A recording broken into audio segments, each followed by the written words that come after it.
1 minute warning!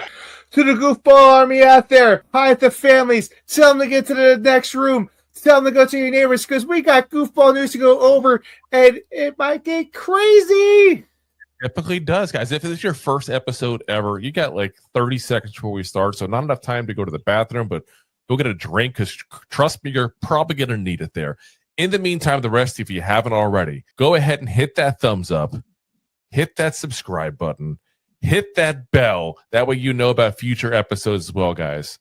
Buckle your seatbelts if you haven't already. Make sure your tray is in the upright position here, guys, because we are just about ready to get going. And like, whew. Guys, if you want a crazy ride going forward, a bunch of nonsense, but all nothing but the truth about the Giants, listen in, buckle in, tell a friend. Let's go. And now, here are your goofball hosts, Drew and Rob. Welcome, fellow goofballs, to Two Giant Goofballs, the New York Giants podcast. As we're doing our watch party here for the New York Giants taking on the Washington Commanders for the second time this year. And a lot has changed since last time, right? Remember week one, Giants all, we're all hyped up as Giants fans there. Thinking we're having a good season, potentially. Elite defense, Russell Wilson in a quarterback, and things definitely did not go as planned, did they? And for the Washington Commanders, you can see the same thing. They had a blowout win against us. To be honest, we never were in that game week one. Everything was looking good for them. And then all of a sudden, injuries started happening, especially Jaden Daniels, and their season hasn't been much better than ours. To be very frank, the only difference between our record and their record is that week one win. If we had won, we'd be the reverse record. So their season's been pretty damn bad too. So before we get into the game itself, we already got the players going out on the field. Let's get into the roster moves made pregame here for you guys so you know everything going on. Activated from the IR, Darius Muasat was officially active. So expect to see him as the linebacker too, potentially in this game here, assuming he's, they're going to throw him right to the Wolves there and not kind of ease him in. No reason to. If he's activated from the IR, he should be good to go. Signed from the practice squad, Dalen Cambry, who was the special team specialist there in college and been kind of riding our practice squad for much of the season there. He's going to get a call up there. Should be interesting. I thought he had a little bit of receiving skills that you saw there in the preseason when he was in with Jackson Dart. And it's odd because you just didn't see it in college. He was 100% a special teamer kind of guy. So, let's see if we get a surprise there. Timon Fox once again called up. Been a crazy week for him. Got dropped from the roster, signed to the practice squad. Now back up to the active roster again as Timon Fox keeps playing the up and down game on this roster left and right. Elevated for the practice squad for this game specifically, Elijah Chapman. So I'll have to keep an eye and see if he's going to be put in as a fullback along with being a defensive tackle, as he has occasionally come in as a fullback in the past, especially in preseason, but a little bit in the regular as well. Cameron Johnston, the punter, is also called up in the practice squad. You can guess what the corresponding move is with that, but we'll get into that here in a moment. But that'll be interesting. Be the first time we've had someone punting besides Jamie Gillum in some years now. Also, got a couple people that are placed on injured reserve, which means their season is kaputs. Victor Dimokeji, who we signed him as to be a depth piece on the edge room. He's been injured basically all season. So not much to think about that. He's been gone the whole time. We shouldn't miss him. We haven't really seen him. Nick Jones, also the corner, added on to the IR as well. And they also waived Jarek Bernard Converse as well, the corner. So not that we've seen much of him, but just trying to keep you guys up to date, everything going on here with this roster. Inactives for the game, Jamie Gillen, as I mentioned before, got Cameron called up in the practice squad, so we will have a new punter on this team here for this week alone. James Hudson, inactive for the game. Not a surprise there. He's been active pretty much ever since he fought with Brian Dable in that week 2 matchup there. You got also out for the game be Ryan Miller, the newly signed wide receiver that we got from the Buccaneers. Again, not a surprise there. He just came in midweek. You got to think he's going to take 1 week to kind of get acclimated. They'll have him probably called up next week. Will be interesting because Dalen Cambry and him are kind of similar players, with obviously Miller having a lot more NFL experience. So be interesting if Dalen Cambry plays really well does that potentially prevent Ryan Miller from actually getting a shot to show something on the Giants there?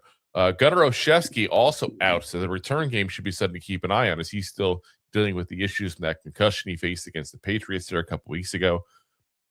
Raheem Nunez Roches, Nacho is also out there. So hence why we got Elijah Chapman up for this week as well. Big chance for Elijah Chapman. We're talking about issues and how we need to change some things here next year on the defensive line. He has a chance here to go ahead and make a case for himself to be part of those future plans. Kayvon Thibodeau, once again, out. Again, gives another chance for Abdul Carter to make a name for himself there in the NFL after having a lot of hype into the season as a number 3 draft pick overall. And there's been a lot of hype on him this week in general. So, the coaches, especially the new defensive coordinator, Charlie Bullen, have been talking about how they've seen a difference in him. He kind of got publicly embarrassed by being out for the first quarter against the Patriots. So, we'll see if that actually is the case or not. Russell Wilson also technically inactive, but again, he's that third quarterback. So in the case that Jackson Dart and Russell Wilson both get injured, he is eligible to come in as a third quarterback. But otherwise, like I said, not too much surprises there on our end. As far as inactives for the Commanders, definitely some names that as a Giant fan you got to love here. Jaden Daniels, as we said, was going to be out. We knew that a long time ago, but he is officially listed as out. You got George Fant, the backup tackle, is also out as well. You got Drake Jackson, who is one of their deeper backups as far as the defensive end position. But listen, they've got a lot of defensive ends out. So he was potentially going to play a decent role for himself there today. He's also out. Jonathan Jones, the corner, again, out. So they have 3 of their top 3 corners out. Jackson Dart should be able to have a really good game this week here with that. Chris Rodriguez also out at running back. So that's one thing that's interesting to keep an eye on as well, because, again, Giants can't stop the run. We've talked about this before, and he didn't look bad against us week 1. Not that anyone has looked bad against us, to be honest, all season long at the running back position. But you got to think that Ja'Cory Krosky-Merritt is going to have a bigger role. To be honest, he's probably a better running back than Rodriguez. So, but it does hurt them depth-wise. We're about to kick it off, by the way, here. Last guy is Trenton Scott, offensive tackle, also out as well. Again, backup, so not a huge deal. So got the kickoff is officially up. Commanders get it down to about the 34-yard line here to start. So again, Commanders obviously receiving the ball first. Marcus Mariota in at quarterback, again with Jaden Daniels being out. About as solid a veteran backup as you can be, but listen, doesn't have the mobility that Jaden does. Doesn't have quite the ability that Jaden does overall. Doesn't really have the, quite the accuracy. There's been definitely a higher amount of interceptions than you would think Jaden Daniels would have. So, not to disrespect him, he's a solid backup, but he's not Jaden Daniels. Starting off in a shotgun formation here, and they are handing the ball off to run right off the bat, which they should. Abdul Carter with a 1-yard loss here. So good way to start there for him. Jeremy Nichols was the running back on that one. You said Carter's got a real chance here, guys, to make a good impression after, like I said, being publicly embarrassed flat out last week or 2 weeks ago. Sorry, being out for that first quarter against the Patriots. So second 11 here.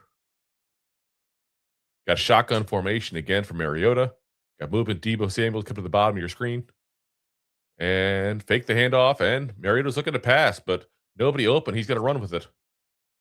And he's going to get a few yards here. It looks like about 5 yards or so coming on that one there. Darius Muasau coming back here from the IR this week. Got his first tackle on that. So third down incoming.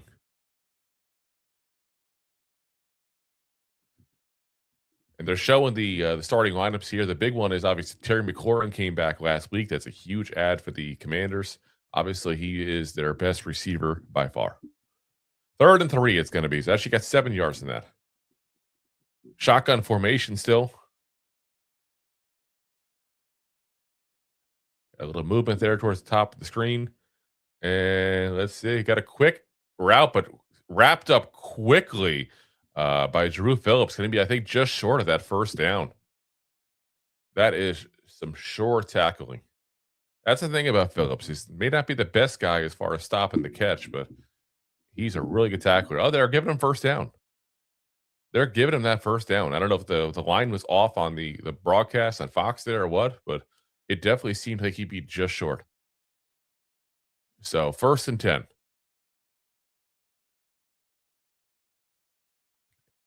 And their play called dead here. I wonder if they're going to I got Kapka talking to the refs. I wonder if he's trying to challenge the spot of the ball. Yep, there we go. Good call. Like I said, I thought based on what you saw on the TV that it seemed like he was short. It seemed like a really, really good tackle by Drew Phillips there to make it short. I mean, you can see he was pressing against Javon Holland also in there as well. Like, that's the kind of tackling we want from the Giants. That's the kind of action we haven't really seen from the Giants at all lately. It's that kind of aggression. So good to see there for you guys. Listen, we're going to go ahead and also give you guys, of course, all the updates on everything going on in the NFL around the league as well this week. So let's get going with our first break in here as we're trying to figure out the actual, first down or not on that. The rest of the game's going on to give you guys the update. You got and I'll let you know if there's a score. Most of them obviously scoreless this early on. You got the Ravens, Bengals still scoreless. You got the Raiders at the Eagles still scoreless. You got the the Cardinals at the Texans. Texans already up 7-0 with just over 14 minutes left in the first. You got Chargers at Chiefs scoreless, Bills at Patriots scoreless, Jets at Jags scoreless. Obviously, our game scoreless there, and the Browns at the Bears also scoreless there. So only what we got there so far is the score for the Texans, which was on a 57-yard bomb from C.J. Stroud to Nico Collins for the touchdown. Like I said early on there, big play. And that has a potential to be, I feel like, a statement game for the Texans. Texans started off a little rough. Their defense is just on freaking fire the last couple months, and I feel like they're kind of not getting the love they should be getting. I feel like that's an issue, and I'm kind of curious to see what happens the rest of the season with them, because teams like that get overlooked sometimes make some surprises in the postseason. That defense has got the chance to do it. It's elite. That's an elite defense there. So, all right, let's see what we got here. See if we can get back to this action here, because I'm curious to see. Like I said, I thought that was not a first down all day long. I couldn't believe it was called one. I don't know if they got some kind of forward motion that you couldn't quite see from the angle that the TV was showing. That's possible. It's not exactly uncommon for that to happen with the angles they use. TV's got the angles they got. So let's see. I'm trying to adjust my lights here. Bear with me a second.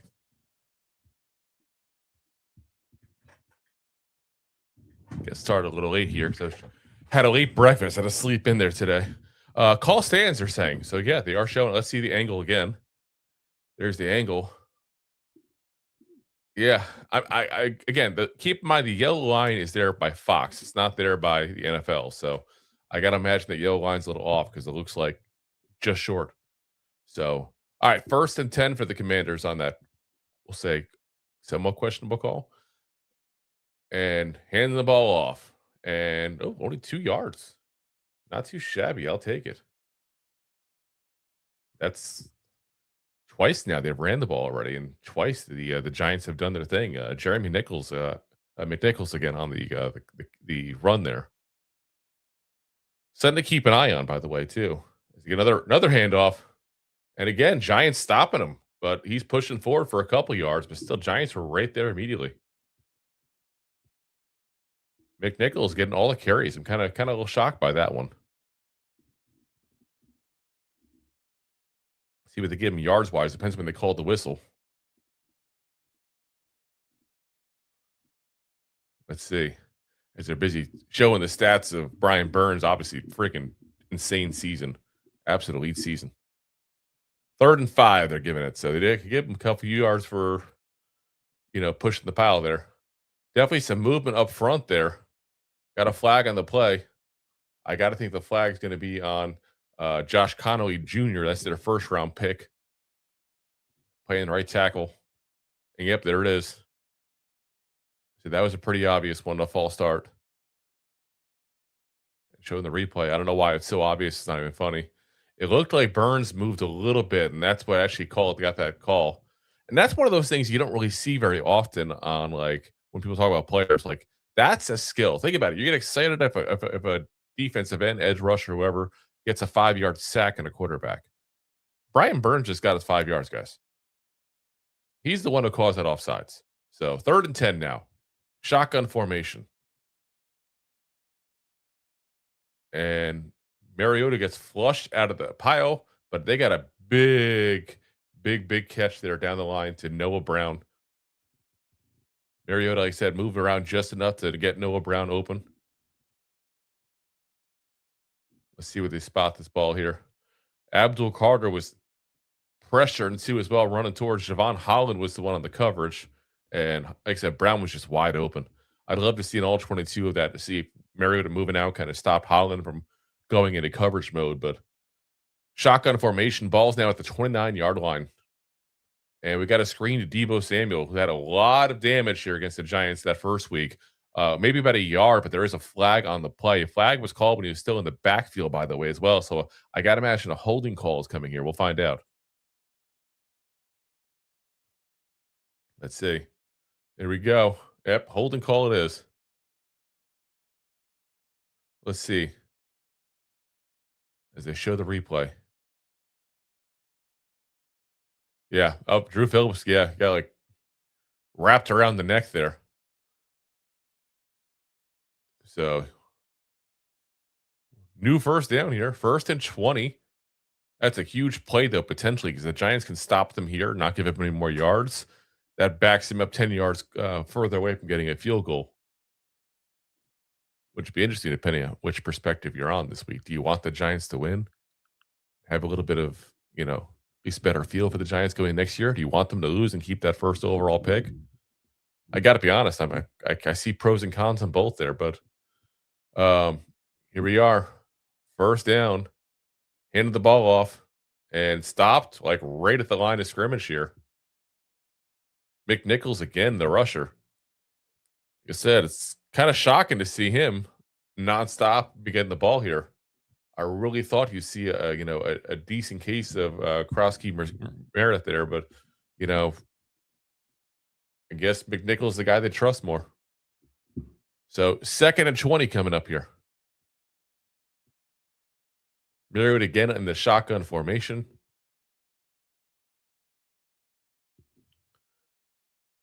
And here we go. Take the handoff.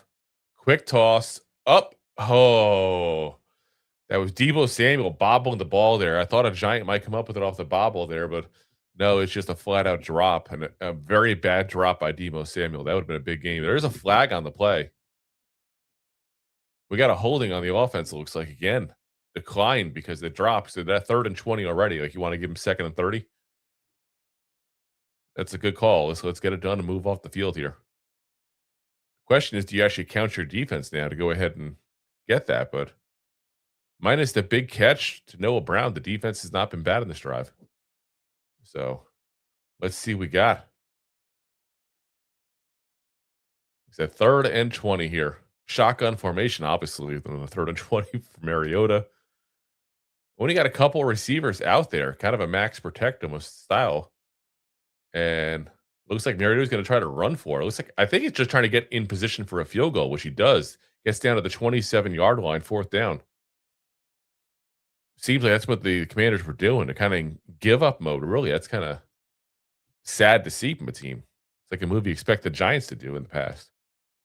So here they come for that field goal, but at least try to do something. If I was a Commanders fan, I'd be pissed. 46 yards. Watch, if they miss this, imagine they missed this, they'd even try for the 1st down. Here we go. Ball's to the right hash. It's up. And it's good. Commanders 3, Giants nothing. But yeah, that just shows you right there the kind of confidence that the Commanders have in their offense right now. As you got Jackson Dart taking off his jacket, getting ready to start his action there. Obviously, weather is pretty cold there in New York right now, or East Rutherford, I should say. But let's see what we got here the rest of the games here this week. So, let's see. Ravens at Bengals still scoreless. Raiders, Eagles still scoreless. Still 7-0 Texans over the Cardinals. Still scoreless with the Chargers and the Chiefs. Still scoreless with the Bills at the Patriots. Jets and Jags still scoreless as well. Obviously, our game still scoreless, and Browns at Bears still scoreless as well. So far, nothing too big as far as the score going on overall. So, listen, it's early. It's early, but I'm just a little flabbergasted right now still by the Commanders and what they did there, giving up on potentially trying to get a first down. That's just the kind of a loser mentality there, which explains a lot of their season here. Not that Giants fans, we have much to talk. Our season's been horrendous. Our team's been horrendous. But that's not yeah. If I was a fan of the Commanders, I would not be happy right now at all with that. Even as a Giant fan, I'm like, I feel like you're taking this away from me as a fan. Like 3rd and 20, that's a potential for a big play for either side. Like, play football. Don't play scared. But, it is what it is. They got the 3 points there. Dart will come on the field here in a minute. Start our first offensive drive. Again, this has been a really bad Commanders defense. And people were expecting, them to have a really good defense as well. Kind of, again, there's a lot of similarities between these two teams, really. But for whatever reason, neither team has been able to get their thing going, but this defense has been really bad for the Commanders. 3 corners out, 3 or 4 defensive ends out. I mean, this should be a game you could pass on the Commanders all day long. And if you can't, it says a lot about your offense.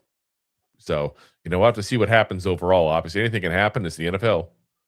But this is, if you are on team lose because you want that first overall pick, this may be a very bad game for you. And like I said, I hate to admit it, but there's a part of me that's on that side. Again, I do hate to admit it, but how nice would it be having that first overall pick? To be able to go ahead and get how many? I mean, it's insane how many picks you can get for it. I know everybody wants to pick, trade with the Jets if that happens, but they got the 2 first rounders this year. They got 3 next year. So, let's see what happens. That's much further down the road. All right, kickoff is up in the air. And Deonte Banks is the one taking it back there. Devin Singletary also returning the kickoff, just to give you guys an update on that with Gunnar Olszewski out.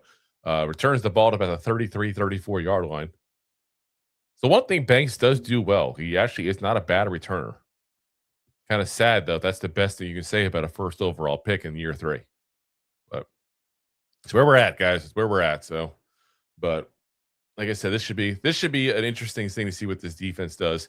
Tyrone Tracy is the starting running back, by the way, in this as well. Coming back from that injury, he faced the hip injury against the Patriots 2 weeks ago. Got healed up over the bye week and fakes the handoff to him. Jackson Dart does. Fires down big time. Whew. Right down the middle. Darius Slayton making his presence felt in that first play. And Giants, big gain there. They're officially, looks like, in the Commanders' side of the field now. Let's see exactly where they spot it. Too busy showing everything else, trying to show all the players.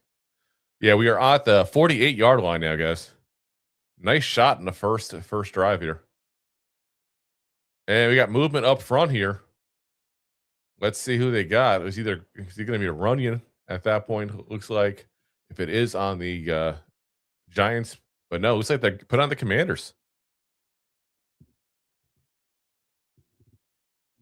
So there we go. I'll take a 5-yard penalty with still being first down, obviously. So 1st and 5. Can't beat that. Bobby Wagner's are showing him. He is in the game. He was questionable to start this game. Again, look at the corners. It's sad state for them.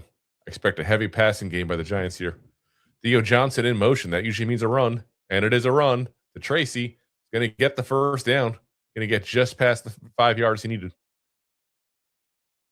So nice, simple conversion there. And as they're showing the stats, the Giants have been very good on opening drives. They're second in the NFL, tied for second in the NFL, with 6 on the season. And they've all been Jackson Darts to the best of my knowledge, because Jackson Darts has been insane that first drive. All right, 1st and 10. Ball now is about the 38-yard line. Got Wandale in motion. Bellinger in there as a fullback. And Jackson Dart's just throwing in the vicinity of Bellinger, just getting rid of the ball. Smart, simple, don't take a hit you don't got to take. As they're showing the replay there of the touchdown, as the Eagles looks like have got a touchdown against the Raiders. Obviously, expect that to be a really, really bad game for the Raiders. Not that they have many good games, but you know what I mean. You know what I mean. All right, Jackson Dart again in shotgun formation. Got Tracy to the left of him. Wandale in motion, moving towards the top of your screen in the slot. And it's a handoff to Tracy. He's going to get decent yardage there. Looks like 1, 2, 3, 4, about 5 yards there. They might call it 4. It's just looks like just shy of 5. But not too shabby on a run there to try to make that third down manageable.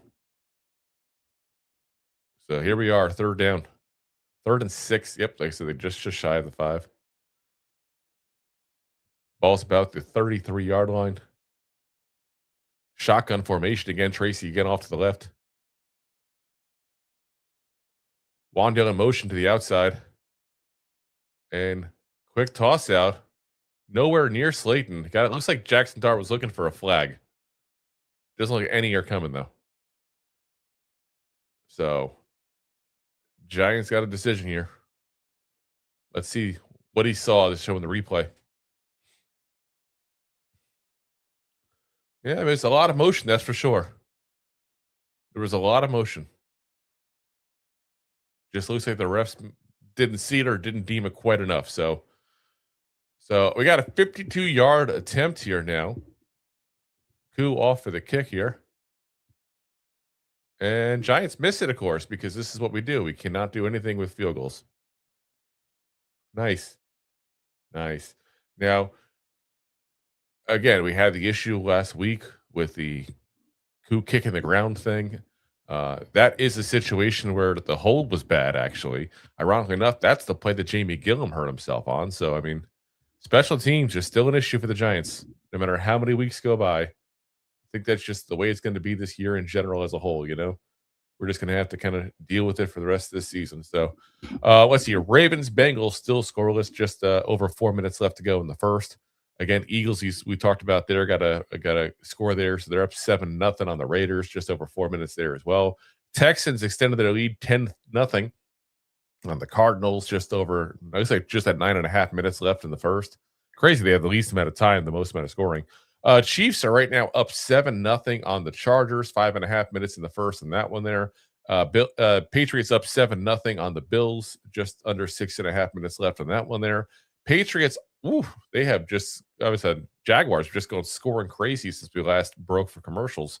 They're already up 14-0 on the Jets with just under 6.5 minutes left in the first, and still scoreless at the Browns, at the Bears. So, yeah, that's just over 8 minutes left to go in the first on that one there. But listen, the big thing here is Giants missing another field goal. Like, tell me, stop me if you heard this one before. Like, it's Saturday. And listen, we know the weather's not the best, obviously, in East Rutherford.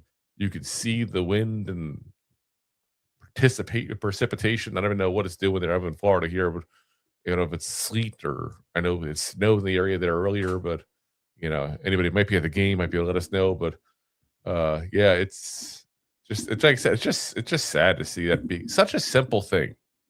Kick the ball in between the field goal posts. Like, not difficult. 31 of the teams in the NFL seem to have no problem doing it. Yeah, for whatever reason, the Giants just can't seem to get this done. It's insanity. Absolute insanity there. And the fact that Koo is still the kicker is insanity as well. Don't tell me you can't find someone better. And I've said before, I'll say it again, Blankenship is who I'd like to get. He's out there. He hasn't played in a few years in the NFL. Looked really good in the UFL there last year, or XFL, whatever the hell league that is, that minor league they got there with those two that are merged together now. Like I said, to me, that's the shot to take. You know what you got in Koo. He sucks. And keep in mind, we're not in a position where we can't take risks. Take the risk on the guy. See what he got. Maybe he's your kicker next year if he's any good. You know, Koo's not the kicker next year. Unless you want fans to revolt like you wouldn't believe. So, yeah, Commanders get the ball now at the 42-yard line. So, let's see what we got here. Second level defense is wrapped up where you can tell they're definitely expecting a run here. And that's what they got. Even expecting it, they're still giving up yards, though. As that's Ja'Cory Krosky Merritt. Like I said, that's the guy I kind of expected to have the bigger role in this game here. And this is the first action I think of him the correctly that he's had. So, a little shocking they waited so long to go ahead and get him involved. 6 yards on that run for him.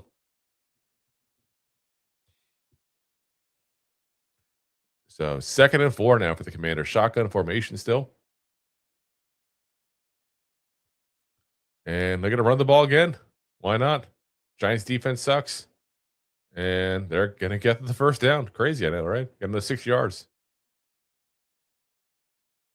And again, just Ja'Cory Krosky Merritt. That's why I said it. I don't know why they were trying to shove McNichols down our throats. He's not that good. Direct snap to him this time. And went for a fake end around Debo Smith. Get about half a yard there this time for the Commanders. So the Giants did something right. They sniffed out a fake play. But you can tell the Commanders have no confidence in this offense. Doing a trick play like that this early in the game. Not even going for the first down on 3rd and 20 before. He's going for field goal positioning. They're playing it ridiculously safe. So 2nd and 9 upcoming here. Ball's just about the 45.5-yard line there. Shotgun formation again for Mariota. Ball, the team's just stacked to the top of the field there. And that's where Mariota's looking to pass. Burns is on the hunt, but not going to quite get there. Mariota's going to get about 4 or 5 yards, looks like. He runs out from the pass rush there. You see the replay, they're showing the Brian Burns there. Whew. Like I said, he totally broke up that play.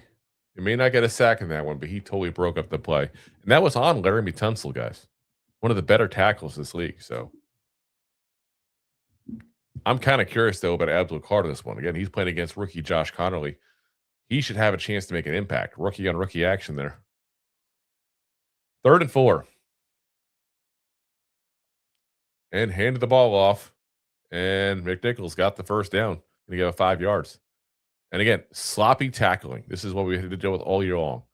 Giants could have easily stopped him way before he hit the first down marker. To show the replay here. So you see there's Abdul Carter in the backfield. Nowhere near. Chance to get him. Darius Alexander gets a hand on him, but can't wrap him up. Missed it by this much. So 1st down again for the Commanders. Shotgun formation for Mariota. And handed the ball off again. Again, run the ball. We can't stop it. Why would you not? And there he goes, another 5 yards. If they're smart, they do what I've been telling other teams to do all year long, the Giants. Just keep running the ball. And obviously, listen, I want the Giants to win, but it's so obvious. It's not even funny. I don't know why teams don't do it more often. 2nd and 6 now. With the 4 yards, like I said, for Ja'Cory Krosky Merritt there. Look at that. They got Scary Terry off the field even right now. Just keep running the ball. Be ready to shotgun formation. Debo in motion towards the bottom of your screen. And that's where they're going for Debo. And, lifted up in the air, almost intercepted by Darius Muasau, but falls to the ground. So 3rd and 6 incoming here. As they show the replay. Really good coverage, Cordell Flott. And Cordell Flott's one of those guys we're going to have to figure out what we're doing this offseason with, as he is a free agent. They said Muasau was so close to getting that. Had his hands, just couldn't pull it in. So 3rd and 6. Shotgun formation again for Mariota. It seems like he's been a shotgun on every single formation, basically. And Abdul Carter gets the sack. He stripped the ball too. He did. Ball came out, recovered by the Commanders. Said maybe, listen, I'd love to sit there and say that was a turning point game, him being benched 2 games in a row and being embarrassed. Look at that. Just got in there, tapped the ball out. And you know what I like about that? He had the wherewithal to go after the ball, not the quarterback there. He saw the ball loose, went for the ball, then he went for the quarterback. That's a brilliant move by him. So 4th and 13 now.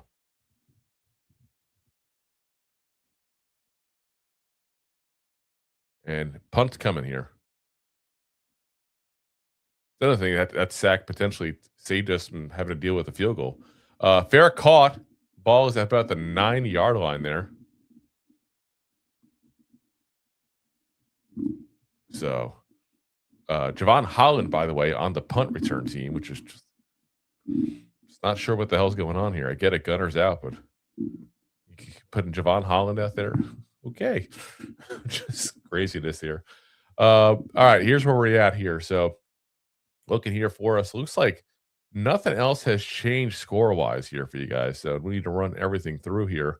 Everybody's still in that first quarter. You got a couple of games that are a minute and change left in the first quarter, but everybody's still in that first quarter and no change. But listen, again, I'm kind of happy to see what I just saw with Abdul Carter. Gets the touchdown. Gets the sack. Gets the fumble first. Again, has the wherewithal to go for that ball instead of going for the quarterback first. And he made a bigger play in the run game there earlier in the, dare I say, having a little bit of his presence felt. Like I said, this is a chance for him to potentially the last chance to start without Kayvon being in the mix here. It's also a chance for him potentially to go ahead and show that he matured a little after being benched 2 weeks in a row, one for the opening drive, one for the quarter for being late to meetings. And again, coaching staff has made it a point to tell everybody how much better he's been, how he took it very serious and got embarrassed and wanted to show everybody what he's really about. So, we'll see if he actually has turned a point or not in this, but really good start to this game. But again, he's playing a rookie right tackle mostly. That's where he's mostly going against. So it's a good matchup for him overall. So we'll have to see again how that pans out long term. So trying to make sure we got no other scores here as we're about to go back into the game here, hopefully soon. So, nope, looks like nothing. Nothing. Not a lot of scoring in general. But I take that back right as I say that. It looks like the Jets just scored a touchdown on the Jaguars. They brought that now to 14-7. We'll have to see with that there. That's like a total weird game at this point. Brady Cook is in the quarterback for him. You're asking who Brady Cook is, aren't we all? Early on the third quarterback. Like something the Giants would have, So, all right. Now they're showing history of football. So they should be back here in a second here as they show Giants Commanders / Washington football team / Redskins, whatever the hell you want to call them at this point. So, ball again for the Giants starting at the 9-yard line. Not exactly a great position to start at. And here we go. JMS about to snap the ball there. Jackson Dart is under center. I can't tell the running back is, but I had to guess it's going to be a Singletary. That's who they trust in these scenarios usually. We'll see. And fakes the handoff, and it was Singletary. Tossing it deep, but nowhere near Slayton, who's wide open. But Jackson Dart's up off the ground there, so obviously he's throwing the ball to avoid taking a sack. It's a shame. Like I said, he's wide open. Let's see what happened here. Yep, Theo Johnson. A little pressure there. With Smith applying the pressure. All right, Preston Smith. So 2nd and 10. Don't fake the handoff this time. Running the ball. Got to get about 2-3 yards. So 3rd down incoming here. Jackson Dart starting 1 for 4, by the way, in this game. Not a great start to the game. That's for damn sure. Let's see. 3rd and 7. This is, you got to get out of here, too. So if you give this ball back to the Commanders here, you're going to, there's so far you can punt it, guys. One thing about the Scottish Hammer, he may have not been the best placement punter. He got a leg on him. We don't have it this week. All right, we got a screen to Theo Johnson, and that's going to be just shy, I think, of that first down. Got tripped up at the last minute there. I thought that was going to be a first down, but last minute that got stopped. So 4th and 1. Ooh, so damn close. And you got to think they're not going to go for it this early in the game here. So here comes the punt. You know, you can see the fans by the reaction of the stadium. They wanted them to go for that first down. And I get why. The season's over. Might as well have a little fun. Cameron Johnston with his first punt as a Giant here coming. And Giants just delaying punting. Here we go. Ball's up. Decent hang time. Going to be caught about the 33-yard line. Big return, though. Woo. Goes down about the 44-yard line on the Giants side of the field here. So Commanders starting in excellent position. It's like they got the ball back right where they lost it last time. Oof. That is not good. Now that's works out to be like, let's see, the ball about 35. So you figure they're about 20 yards to give up on that return. So not good, guys. Not good. Special teams, again, just talked about the kicking before. Special teams has been an issue the last couple of weeks in general. Literally had a 16-point swing in the Patriots game because of special teams. So, you know, fumble on one, missed field goal on another, punt return for a touchdown another. So, yeah, I mean, I get it. There's injuries and got some people who may not be usual guys on some of these special teams, but that's life in the NFL. It happens everywhere. 31 other teams dealing with that. I'll tell you, doesn't want to hear about injuries right now. It's the Commanders. They're worse than we are injury-wise. We're the healthier of the two teams. So, yeah, no excuse for it. It's just sad that simple things like special teams are an issue. So, all right, here we go. Giants defense is lining up. Looks like got Chapman and Darius Alexander in there right under the center. And all the time in the world, Mariota got a wide open Deebo Samuel. So Dane Belton on the coverage. First down for the Commanders.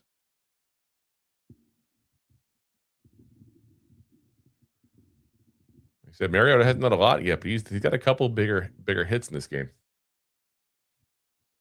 You got to be honest, the Giants defense, Giants offense is not look as good as the Commanders offense, which is just crazy considering backup quarterback, you know, backup running back, just got their top receiver back, but you know, is what it is. Giants got their own issues, obviously, with Scattaboo, Neighbors, and all being out, but you know, definitely has been the better side of the football for the Giants this year so far has been the offense, and so far this year, so this week specifically, has not looked good against a very bad Commanders defense. So obviously, we hope that gets better. So let's see where we're at score wise here.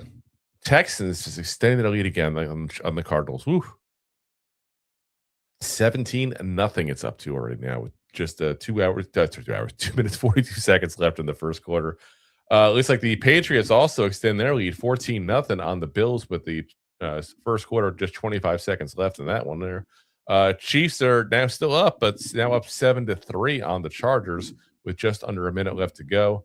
As we mentioned earlier, since our last break there, as we're getting out of it, I should say the Jets got a touchdown, so they're up. So they're down 14-7 to the Chargers. I said that Jaguars. You know, that second cup of coffee this morning. Damn. 45 seconds left in the first, and that one there. Actually just ended the first. It's updated it. Bears are now up 7-0 on the Browns. Just under 3 minutes left to go in the first of that one there. So, but they are with the ball again on the 3-yard line for the Browns. So I expect that to change very quickly here in a minute here as they're on 2nd and goal situation. So, you know, we'll keep you guys up to date as these games progress, obviously. But, you know, we're going to get back to it here with the Giants defense, hoping to make a little statement here. Nice to get a little help here for this offense because based on how they're playing so far in this game, they may need it. You know, another big play by Abdul Carter, maybe interception, maybe. There's been a couple of balls that have been close to being intercepted, being bounced off the hands of Deebo Samuel. That's something to keep an eye on. Deebo's had a little trouble. He's had a little trouble so far this game. You know, listen, we talked about it before. He's not the guy he used to be a couple of years ago. Everybody gave him a lot of credit off that one great season he had, but he is still a decent threat. Maybe not maybe not a 1,400-yard guy, but he's still a guy who's going to get you 800 to 1,000 yards in a season there. So, but yeah, that's a little crazy. 2 balls bounced off his hand so far. All right, here we are back to the action. There's showing a guy dressed up as the Grinch. Again, this is the start of the second quarter here for this game here. Again, the Commanders are up 3-0 on the Giants right now. Got Kafka doodling on his call sheet here.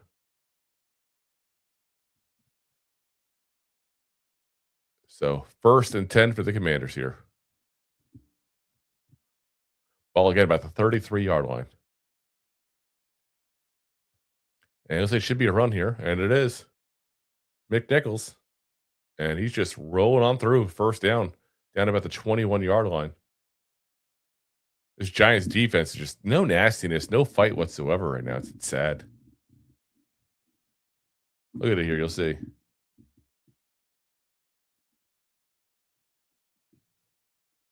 Absolute lack of just energy. And sorry, I should correct myself. It wasn't McNichols that was actually Ja'Cory Krosky-Merced. So got at 28 yards in the game here as they fake the handoff, and Mariota running for it this time. Tyler Newman, though, knocks him out, but not before he gets like 5 yards. So we got second down coming here. 2nd and 4, they're saying. So 6 yards giving Mariota on that run, design run. Might as well run. Like I said, they don't need to pass it.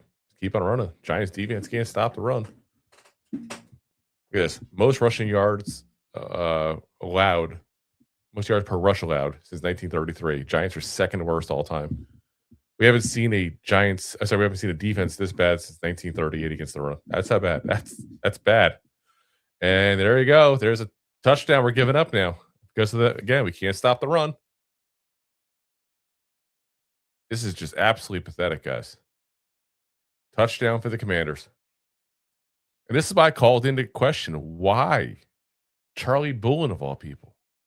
You have 2 guys that literally are experienced as defensive coordinators on your roster. And instead, you give it to a guy who's never done the job before. And he has a couple weeks, and that's it. It's one thing if you want to start with a new coordinator for the season. Bracing it back to like the Giants back in 2007 when Steve Spagnuolo was the defensive coordinator. First-time coordinator at that time, by the way. He was the linebackers coach of him, right, for the Eagles prior to that under Andy Reid.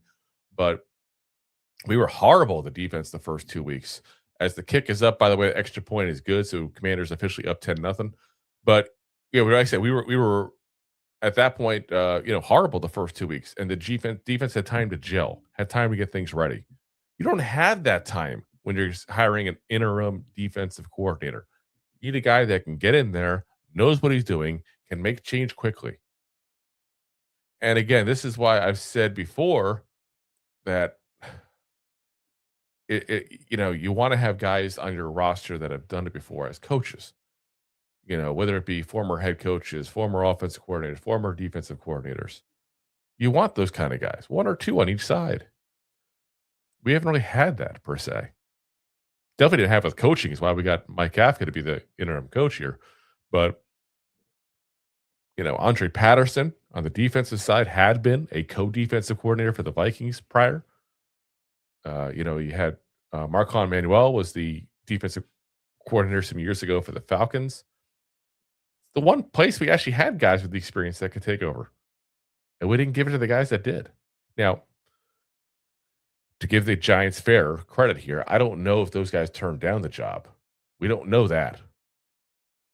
So I don't want to make it seem like we have all that knowledge index. We just quite frankly don't. But I look at this roster and everything going on and going, this defense hasn't looked better. I wonder why. Well, yeah, that's right, because you gave somebody no experience whatsoever the job they weren't, prepared for. Just threw them into the fire, basically. Sometimes you throw in the fire and you get some good out of it. A lot of times you do that. It's not a good reaction.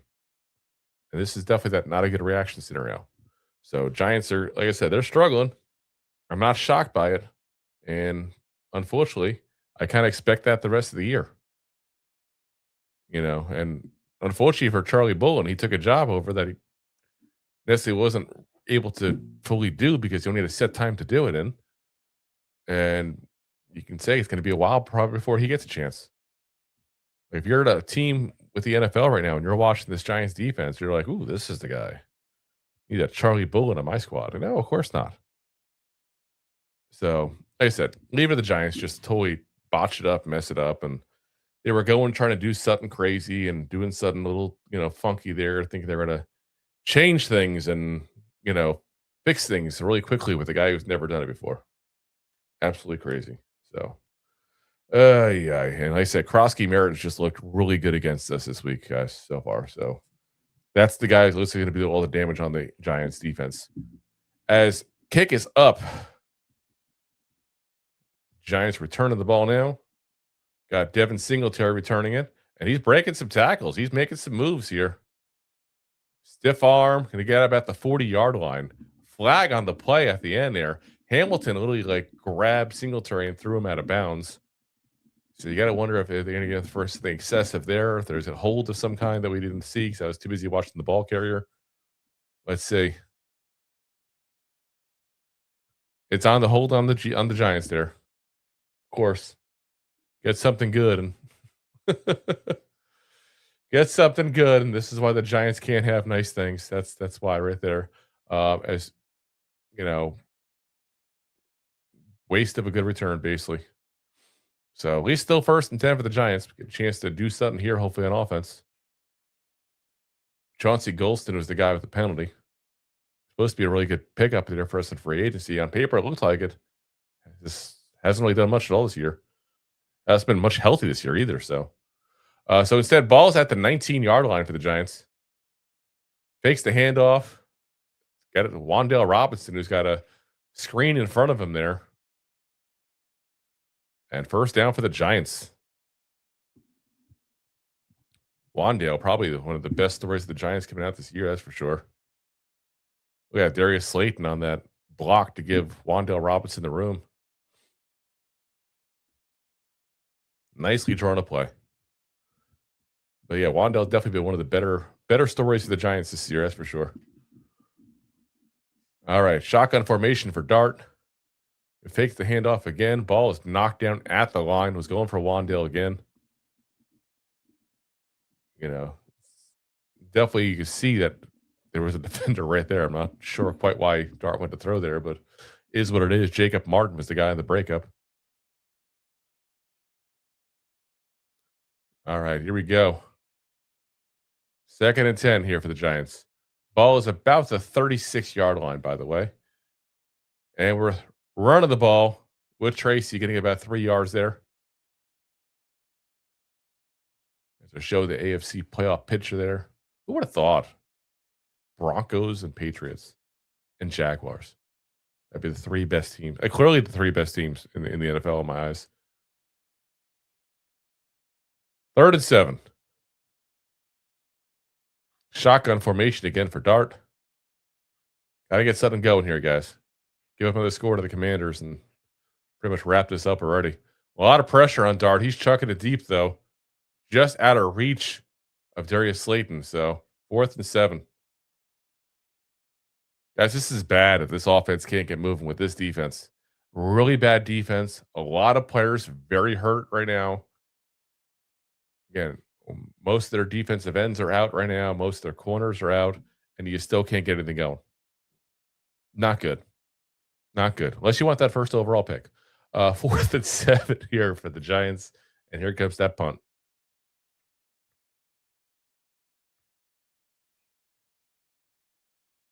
As Commanders keep changing up the cover scheme at that point. They're the return team, I should say. So they're delaying, and there's a kickoff. And there's the punt going there. And fair caught about the 22, 23-yard line there. So one of the better positions the Giants defense has been put in all game so far. But Giants offense got to get some better positions, and they got to put some yards up too. This is getting sad. Again, a really bad defense that's all banged up. We can't put anything on them. Not good. It's not good at all. But yeah, we're Giants fans. We're used to being disappointed. That's life. That is life. So, we'll see. We'll see what happens. I just, to me, like I said, I would have thought a better outcome so far. It's early though. Still, we're still only a third of the way through the second quarter, but definitely not a great start for the Giants. That's for damn sure. So, but the defense been put in some bad positions here to start too, as well, and kind of mixed results. Again, giving up 10 points so far. So, definitely not exciting start to the game already for the Giants here. Let's get to the rest of the action here. So the Ravens Bengals still scoreless there, 9.5 minutes left there. Eagles extended their lead 10-0 on the Raiders, just over 11 minutes in the second quarter there. Texans 17, Cardinals 7 now, with the just under 14 minutes left to go in the second quarter. Got the Jaguars just steamrolling at this point. The Jets 21-7, just over 11 minutes left to go in the second there. Obviously, our score 10-0 with just over 12 minutes left to go in the second. Bears, like I said, they're about to score before I said it. They're up 14-0 now on the Browns. Just under 14 minutes left to go in the second quarter as well. So, got a couple of close ones, got a couple of definitely not so close ones right now, the way things are going, that's for sure. So, we'll see how it goes. But as of right now, the only good games so far, Ravens, Bengals, Chargers, Chiefs, and everything else is kind of like, not going good for one team and going really good for the other, including ours here, where the Commanders have definitely looked at a better football team once again against the Giants here. And this was the one team the Giants used to be able to beat. This is the one team used to be able to say, oh, well, at least we played the Commanders this week. It hasn't been good right now. Again, after not looking so good last year against them either. So, all righty, they're showing Jameis Winston, the trophy winner. Next year, Mariota. We got two Heisman Trophy winners here. Jaden Daniels, the third. So 3 Heisman Trophy quarterbacks in this game. One not playing, one starting because the one not playing, and one the backup. That great storylines with 3 Heisman Trophy winning quarterbacks in this game. All right, here we go. Mariota, quick toss out to wow. God damn, is anybody covering today? That's insanity. John Bates, the backup tight end, who's now the starter with Zach Ertz being on the IR, wide open. Like that seems to be an obvious missed coverage there. There's no way in hell he should be that open. So huge 1st and 10 now for the Commanders there. Oof. Ball is now about the 42-yard line. There goes the good position we finally put the defense in. All right. And it should be a run here, and it is. And again, Giants missing tackles. Ball's out the ground. Oh, Commanders got it back. It's the second time now that the Commanders have put the ball on the ground, and the Commanders got it back. But yes, like be way beyond the second time that the Giants have had issues with stopping a running back. Sorry, I was watching the replay to see who it was. Got the ball out. Couldn't quite tell by the angle. Chapman and Belton were both right there, it looks like. So 2nd and 3 now, though, for the Commanders after that good run that ended in a fumble that luckily for the Commanders, they got back. So 2nd and 3. Another run. Why not? Giants can't stop it. Keep trucking along. And they're going to get 8-9 yards in that. Another 1st down for the Commanders. Absolutely pathetic, this team. Just when you think the Giants can't get worse, guess what happens? They get worse. That's what happens. Mariota under center this time. Probably another run. No, fakes the run. And just tosses the ball away, Mariota does, to avoid a sack.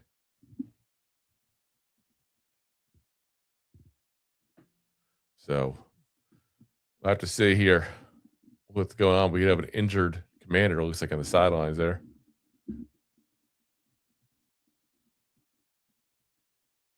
Can't quite tell who it is. I got my game on mute, so I don't have them changing what I say here, so to speak. All right, here we go. 2nd and 10. Shotgun formation again from Mariota. And we got a screenplay, or wheel route, I should say. But of course, again, the Giants can't. What the heck? Can this team learn a freaking tackle already? God damn. Like, this is just getting flat out pathetic.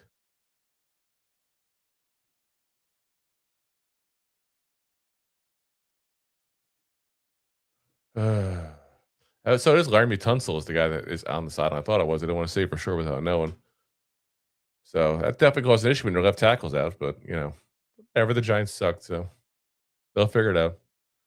1st and 10. Ball is now about the 25-yard line.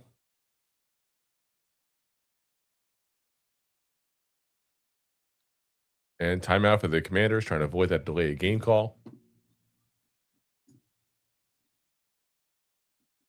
So we're off to commercial break here, guys. So let's see where we're at score-wise. See if we get any changes going around the league here. Nothing. Still the same as our last stop here, guys. So, but as we got timeout there, should be a short timeout, obviously. They're just play calling it, trying to get the avoid the penalty there for the Commanders. As Anthony's okay, and I'm okay with getting rid of Bobby O now. I told you. Like, I'm not trying to be rude about it. I got nothing against Bobby O personally, but he's a stat compiler. That's what he's turned into. Like, this has just been sloppy tackling all goddamn game. Again, 1st and 10 for the Commanders. And it looks like Mariota's under center. Ball's about the 25-yard line. Probably going to run it again because, again, the Giants can't stop it. And here we go. And, again, the Giants don't stop it. Get about 5 yards, maybe just shy of 5 yards on that run by McNichols there. And like I said, it's been bad, guys. It's been bad. And I don't know how we let that big play run up right there on the sideline. Yeah, because I said he's a stat compiler. Just, you can blame the scheme all you want. At a certain point, you go, it's not there. I don't think it's a scheme in this case with him. I really don't. I could be wrong. I never know until you change the scheme. But as we got a lot of pressure from Mariota here on this 2nd and 6, and he's just going to throw the ball away. About 5 or 6 Giants near him. So 3rd and 6 incoming. Finally, the Giants defense doing something right here.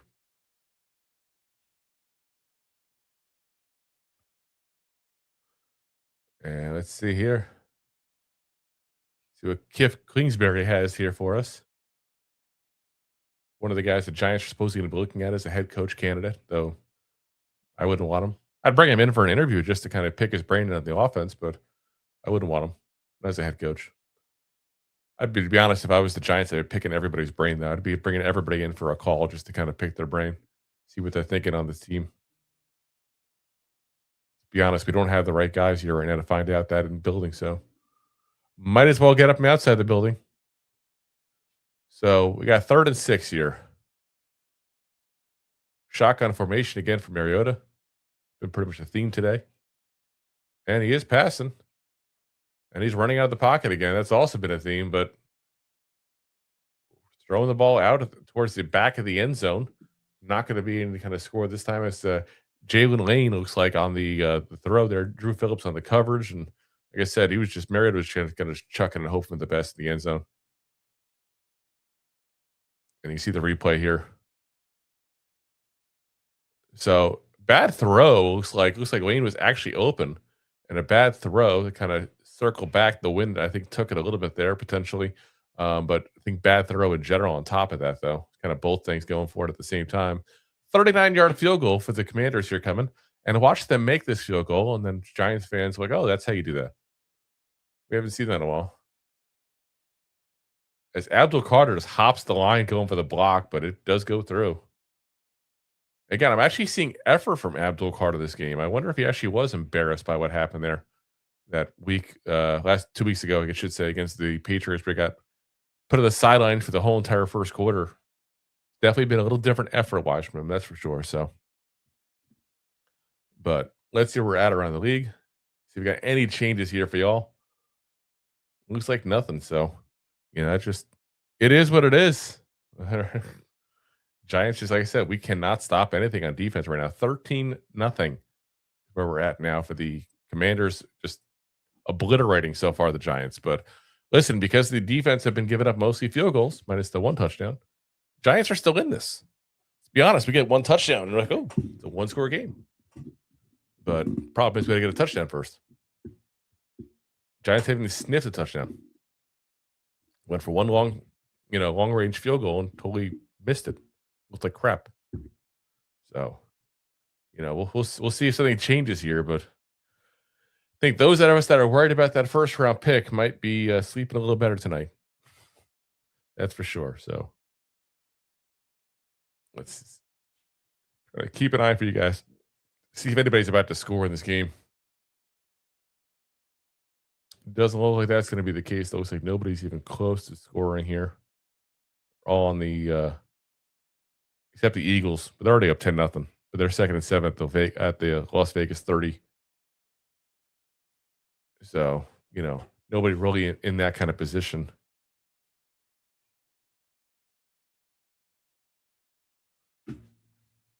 All right, we got behind the mask. Stop with these commercials. That's the one thing I tell you. You don't realize that you do like these kind of things that you realize how many goddamn commercials they have in the NFL. Got to be a way to eliminate some of these commercials. I get they make all their money that way, but put sponsorship on the field or something. Let us have more action. There's got to be a way to make up the money elsewhere. In the NFL, they put the sponsorship on the field and still have these commercials, though. It's all about the money. We pay it like fools. Like fools. As they ironically have the Sunday ticket commercial. They talk about paying for it like fools. I do it every year. Yeah, he says, can't think of a worse Sunday. Had to shovel snow, and the Giants are going to lose. How much snow you guys get, man? I saw you guys got snow again. We haven't had snow where I live since the 70s, so not to brag, but we got bagels now and no snow. Let's see here. I see the wind is so badly knocked the ball off the tee here. Like I said, you saw that attempted touchdown pass there from Mariota to Lane. And he said we just had over 8 inches. Woo. Not missing those days. Not missing those days at all. I used to have to drive to work in the snow. It's horrible. All right, there we go. They got the kickoff that time. And it's just going to bounce in the end zone. Banks takes the knee.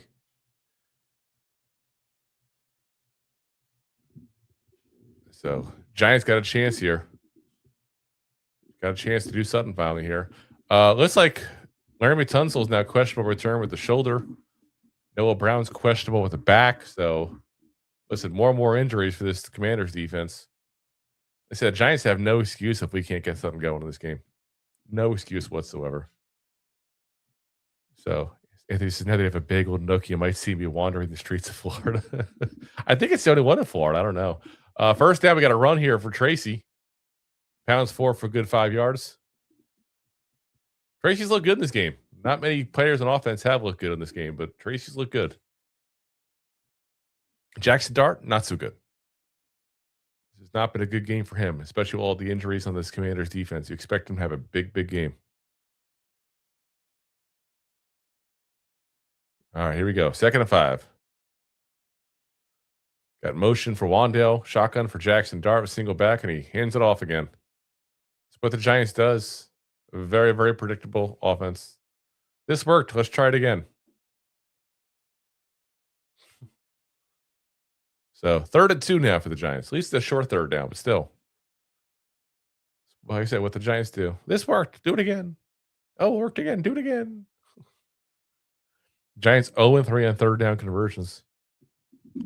Said not a great way to start the game. Shotgun formation. Theo Johnson moving in line. And they're running the ball again. It worked. So let's do it again. So they barely get the first. They got the first down. Maybe about 3 yards in that 3rd and 2.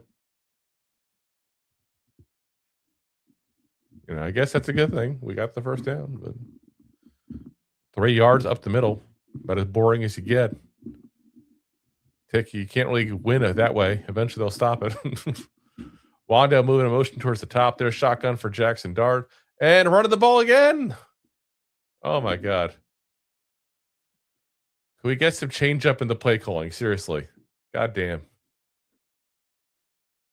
This is what happens. I said Tracy started looking good. And they're like, oh, just keep on just playing Tracy up the middle nonstop. And about 2 yards in that last one here. We got 2nd and 8 incoming. Shotgun formation for Dart. Hopefully they don't run up the middle this time again. Theo Johnson moving to the outside, so you got to imagine he's the target. Dart is just surveying the field here. And he's moving, trying to get a couple yards, and he's going to get it. Flag on the play. You got to imagine it's holding that kind of a long play in that drive. So we're going to find out. Oh, it's in the secondary, so let's see. On the defense still looks like. Holding on the defense, number 6. So automatic first down. So that's the second first down for the Giants this drive. I'll take it. Listen, I will take a first down any way I can. That's penalties on Noah. I'm not going to attempt to say his name. Anyone wants to tell me how to spell that phonetically at that point. Holding on when he's trying to cover Isaiah Hodgins. Shotgun formation for Jackson Dart. Wandale moving down to the bottom of the screen. Fakes the handoff. And ends up tossing it to Singletary anyway for about a 2-yard gain. So a lot of movement, a lot of play for a 2-yard gain. Yeah, it was definitely a dump off. You could see it was going to be a 2-yard gain all day long.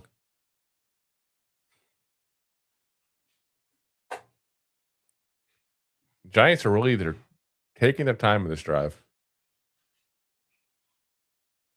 Slowed it down. All right, here we go. Wandale in motion towards the top of the screen there. Jackson Dart back to pass. Got some pressure against him, that's for sure. But Dart's got the first down and more.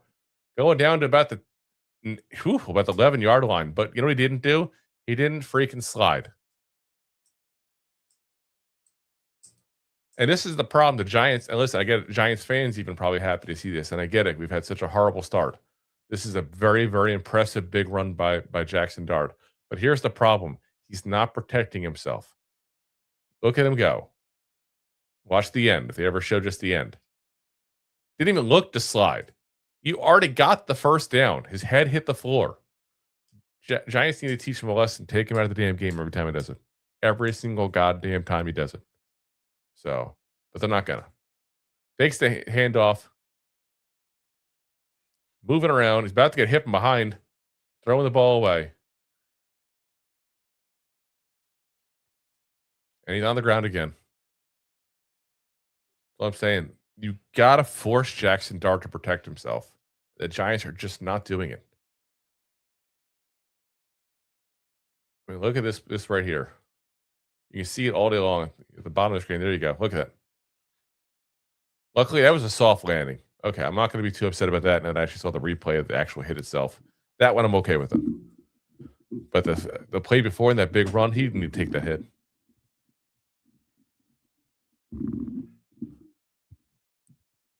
All right, here we go. 2nd and 10.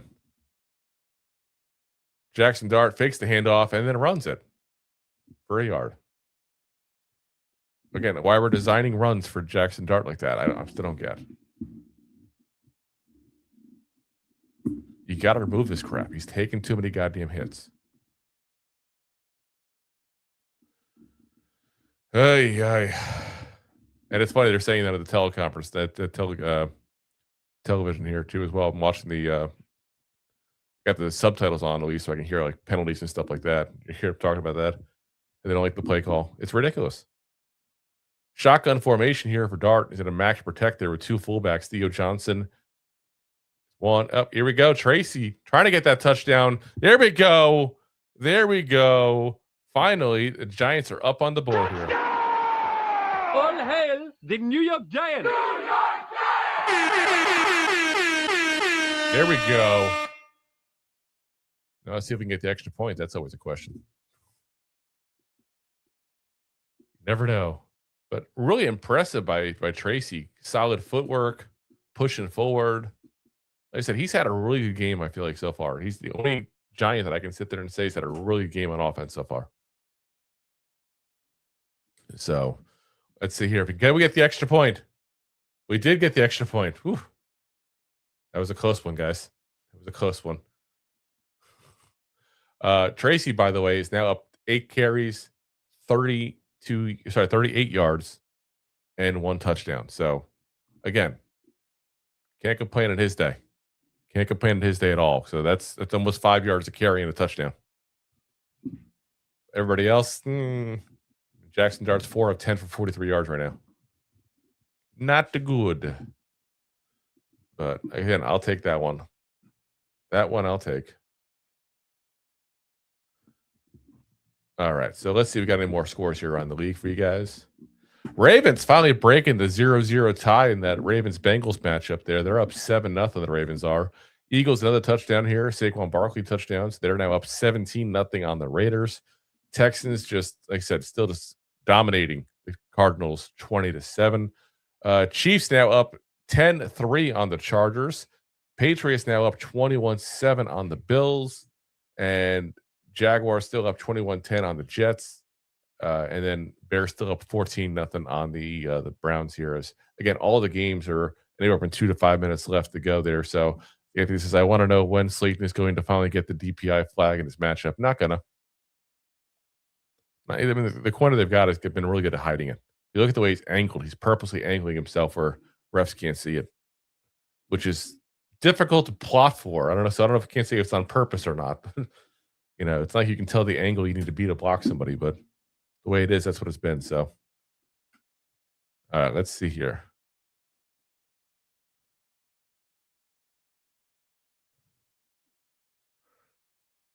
Trying to see if we got anybody else about to score here for you guys. We'll let you know what's going on.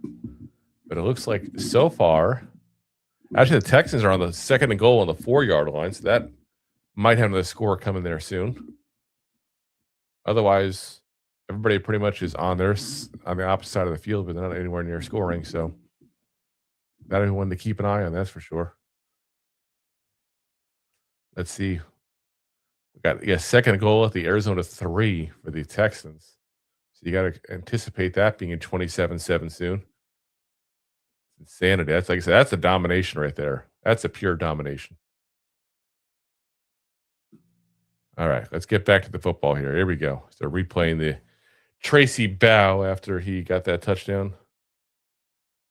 It's always weird for me when players are celebrating when they're still down. Like, yeah, you got a touchdown, but you're still down by a lot. I mean, one touchdown, but one touchdown in the first half is still a decent lead. All right, here we go. It's the Giants swarming on special teams there. Finally, some action in special teams as they're got the runner down to the 23-yard line. And let's see. What can the Giants defense do here? See, Tunsil going back to the into the tunnel, looks like there to get that shoulder looked at, I'm guessing. So, like I said, another guy out for the Commanders. Should be interesting to watch. Think about it. It means your best tackle is the rookie. Good luck with Brian Burns and Abdul Carter out there. And luckily, if you just run the ball, though, you can get first down to first down. As the Giants are giving up to McNichols here, an 11-yard run. Now, there is a flag in the play. It was right around the time you'd expect for a holding call, and that's what it is. So it's coming back. I said they're holding the Giants like crazy. That's the one thing I'll give the Giants on this. We talk about the issues I'm having with the run game right now. They're definitely holding people like crazy. You see, like hugging Holland there, Deebo Samuel.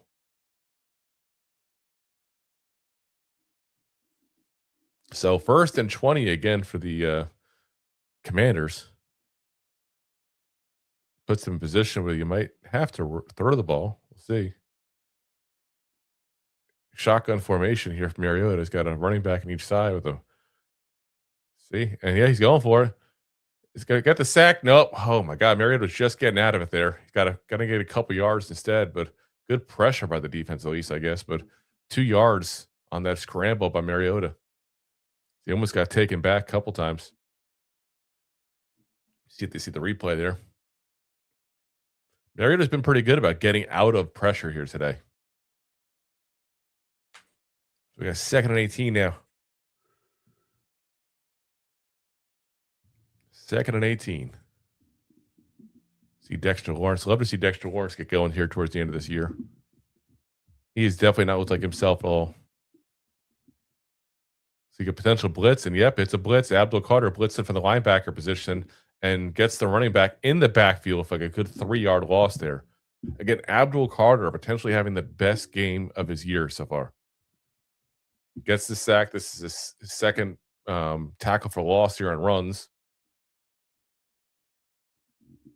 And Tyler Biotish, who's a former Cowboy, now Commander, second year there, totally fooled by the steps that Carter was doing, trying to see if he can make him overcommit to one side.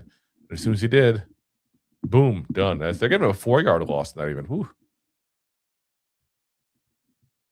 Said really good. And again, the Giants did a lot. We've got the 2-minute warning now.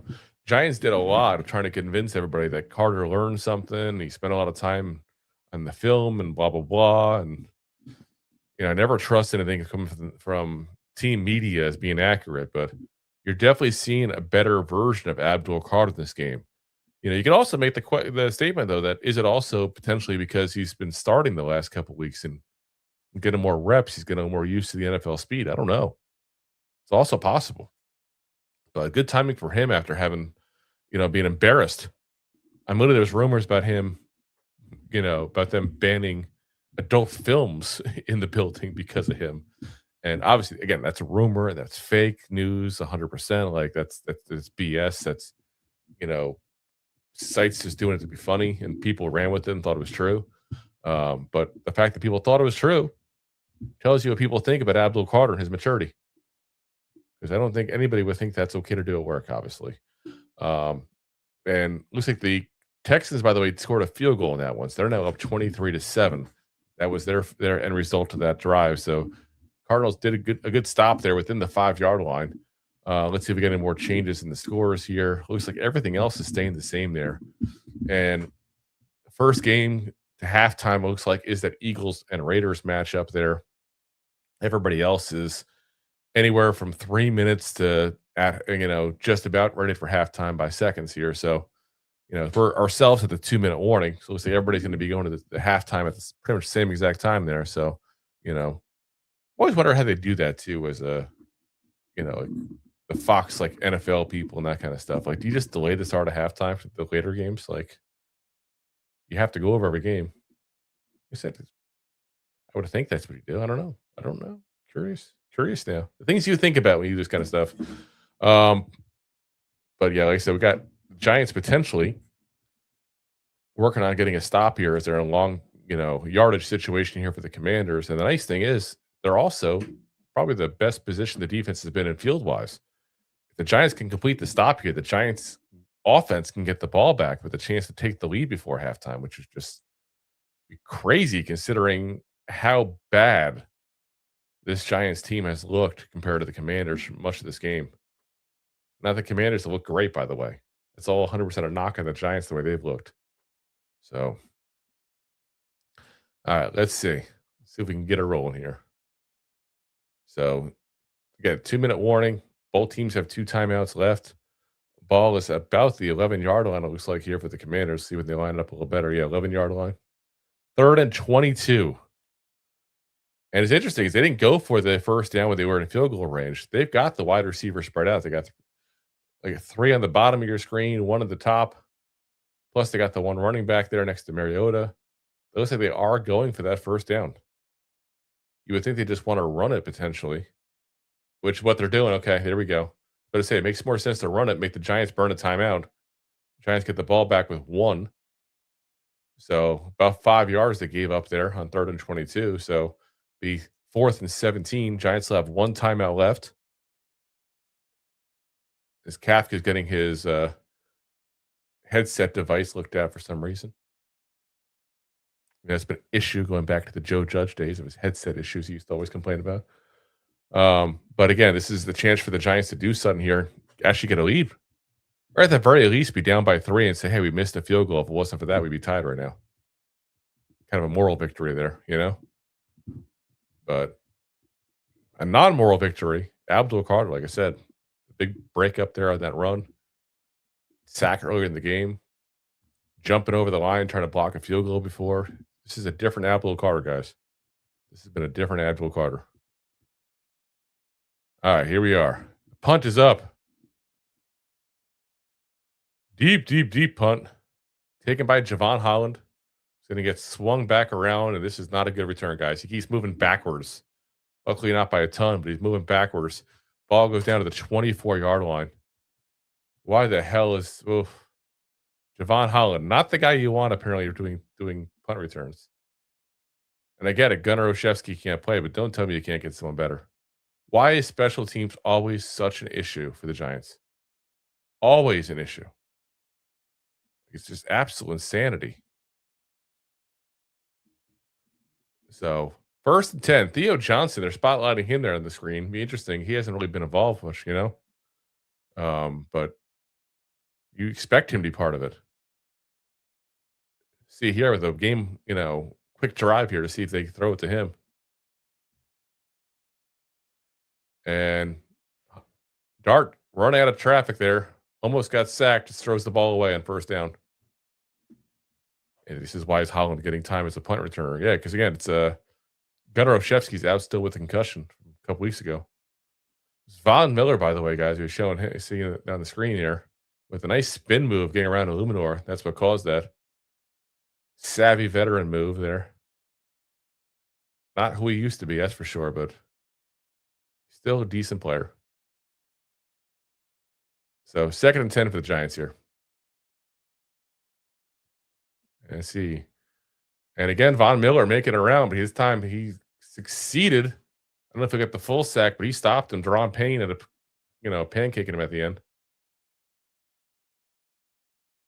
So Jackson Dart officially sacked. Again, we'll see what they give him. Because definitely that was started at the very least by Von Miller. Already going down when Payne went on to him. He should get the sack, but we'll see. They might split it.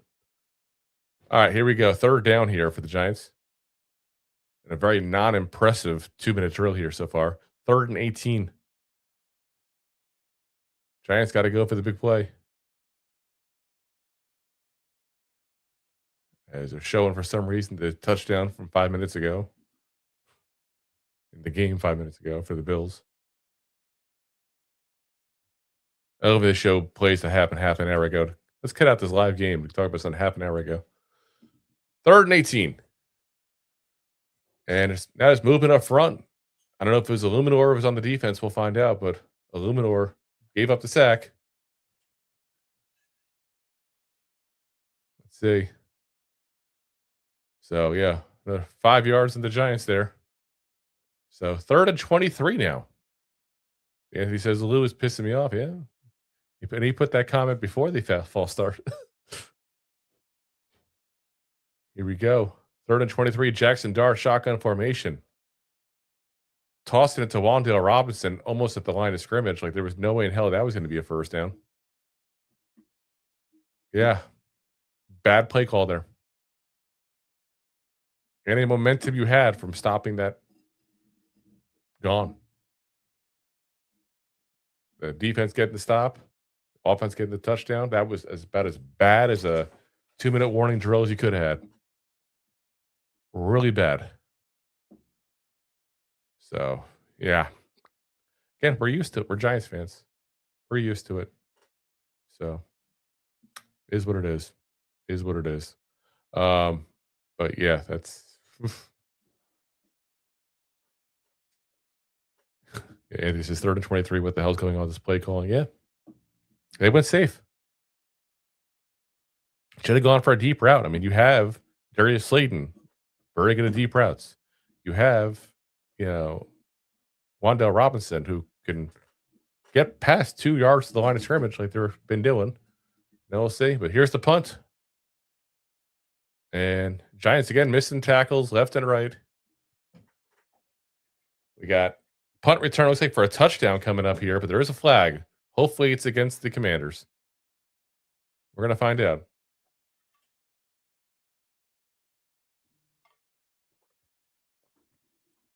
Let's see. Let's see. That's crazy. It'll be the second punt return in the 2 weeks. Oh my God. It's on the Giants. Are you kidding me? Even the Giants are cheating. We can't stop people scoring touchdowns. That's just bad.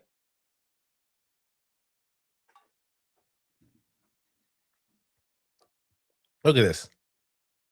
Tackles. Just broken left and right. And this is the fundamentals. That's the problem. This is why I keep on saying it's coaching issues. But the problem is it's so fundamental that this shouldn't even be an issue for a professional. You know, like this should be something that the Giants should be able to just take care of. Simple. Plant your base. Get the touchdown. I guess the tackle. I mean, instead we're giving up touchdowns left and right. No good on the extra point, though. At least there's some good news. But goddamn. Anthony says this might be the first time I turn off the game. This might be the first time I walk away from a play-by-play, to be honest with you.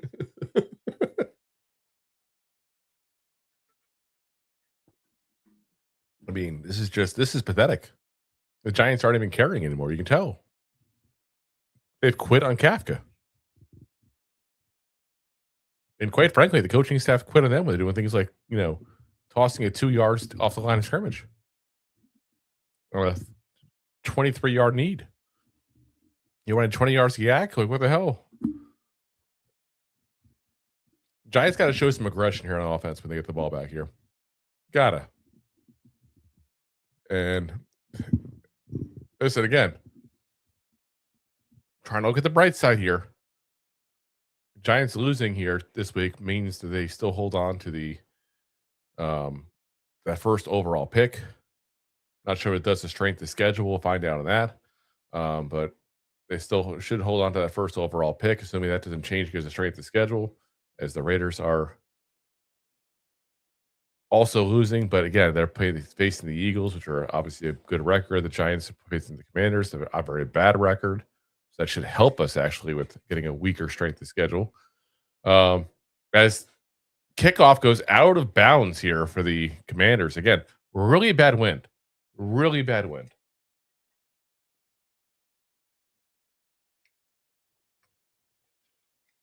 Sorry, I need to grab a drink here. Not just how bad the Giants are playing. Actually dehydrated. As Anthony says, anybody but other than Brasillo, no one other than Brasillo should be back. Yeah. 100% agreed. And quite frankly, if I'm Brasillo, I'm probably not want to stick around for this shit show. First and 10. Dart shotgun formation. And here we go. Tossing the ball. Nowhere near Theo Johnson, who was wide open. Like, he's giving motions like this afterwards. You got to think that there was a miscommunication. He was expecting Theo Johnson to turn it up there. Talking about it now. Obviously, again, a miscommunication between the quarterback and the tight end there. Let's see. Shotgun formation again, a second and 10. Theo Johnson in motion. Almost tripped while going in motion. And wide open, Darius Slayton gets his second big catch of the day. And Giants are this close to attempting to miss another field goal with 35 seconds left.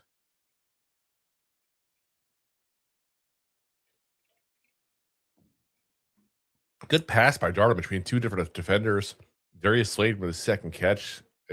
He goes in the category now of having a good game so far. Not many Giants are fitting that category. As Wan'Dale Robinson got a quick toss out there. Ball's about the 35-yard line. Second down. Giants really need to snap that ball real quick and toss it in the ground. They're calling it a last time out. Don't know why you would do that. Just snap it. Now you put yourself in a situation where you either have to run, try to snap it real quick to get a field goal if you don't get a first down if you don't get out of bounds on a play, or play towards the sidelines only or the end zone. To be honest, I wouldn't mind a deep shot to the end zone right now. Do something. Do something to show us you're trying. See Slayton going in there. Jalen Hyatt in there too. Hodgins, Theo Johnson, obviously. Again, take your shot at the end zone. You got nothing to lose right now, guys. Let's see. 2nd and 4. Let's see what they do. What I would do, I would take 2 shots at the end zone, call it a day. Look at that. Actually, they took Slayton out. I take it back. Intercepted Jackson Dart, though. About as worse an outcome as you could have had. Here comes the return. We can't tackle an offense, apparently, either. Already down to about the 23-yard line. God damn. This team is just... Oof.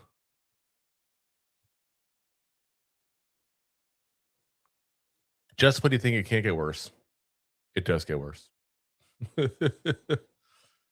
Yeah, let's see. Trying to see where we're going. Of course, only good things happen. We throw towards Jalen Hyatt, right? It was Sandstrom, the former Michigan Wolverine, with the interception.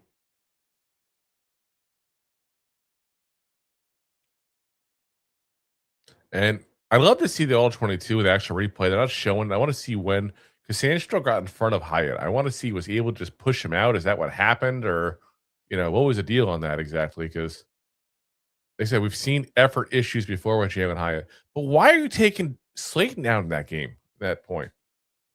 I know he just had a big catch, and sometimes you give people a break after a big catch, but very important part of that game, and you just took your best deep threat receiver out. That's just stupid. All right, here we are. Mariota tossing it deep. Towards nobody. Looking for a flag, I think. Let's see. Yeah, again, they don't showing it. And Sandstro's not a big guy, by the way. So the fact that he was able to push Hyatt out of the way and go in front of him.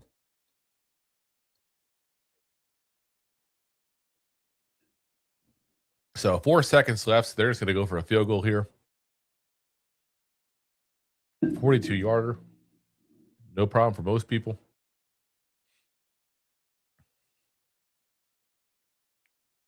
And no problem. Done. Giants are now down 22-7. Really embarrassing as we go into the halftime here. So let's break right into it here, guys, for you. We're going to go to the rest of the league here before we get into the Giants because, quite frank, I just need a break from being pissed off here for a second. Got the Ravens officially up now 14-0 on the Bengals there as they're finally starting to pull away from them. They're at halftime currently as we speak. Eagles up 17-0 on the Raiders. Third quarter just started up for them. Texans still up 23-7 on the Cardinals. Another blowout game there. Just about to go into halftime there. Got Chiefs up 13-3 on the Chargers. Just about to go into halftime there as well. Patriots just blowing out the freaking Bills. Insanity, 24-7 at halftime. Jaguars up 24-10 on the Jets, which halftime is about to start. They have less than a minute to go there. You got the Commanders obviously up 19-7 on the Giants in the game. What we're doing here. Halftime for the Bears up 14-0 on the Browns. So really not a lot of great close games there, to be honest with you guys. Like pretty much I'm looking to verify before I say what I'm about to say, but yeah, every single team at halftime has a double-digit lead. That's not something you get very often. Like the closest game in this 1 o'clock slate is the Chiefs at the Chargers, where the Chiefs are up by 10 points. That's not something you see very often. That's for damn sure. But that's where we're at there.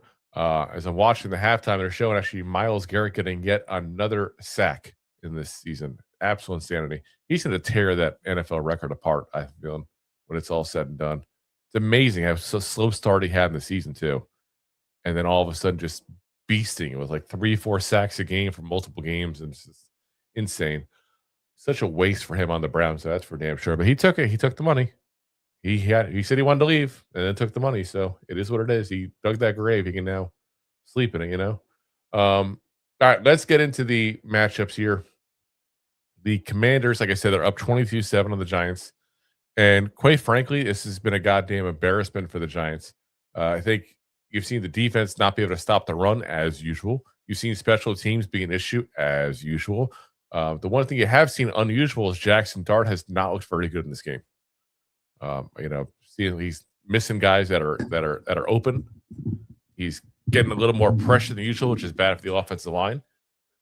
He's definitely got the one interception now at a very key moment as well to give him an extra 3 points. So, it's just bad all around for the Giants.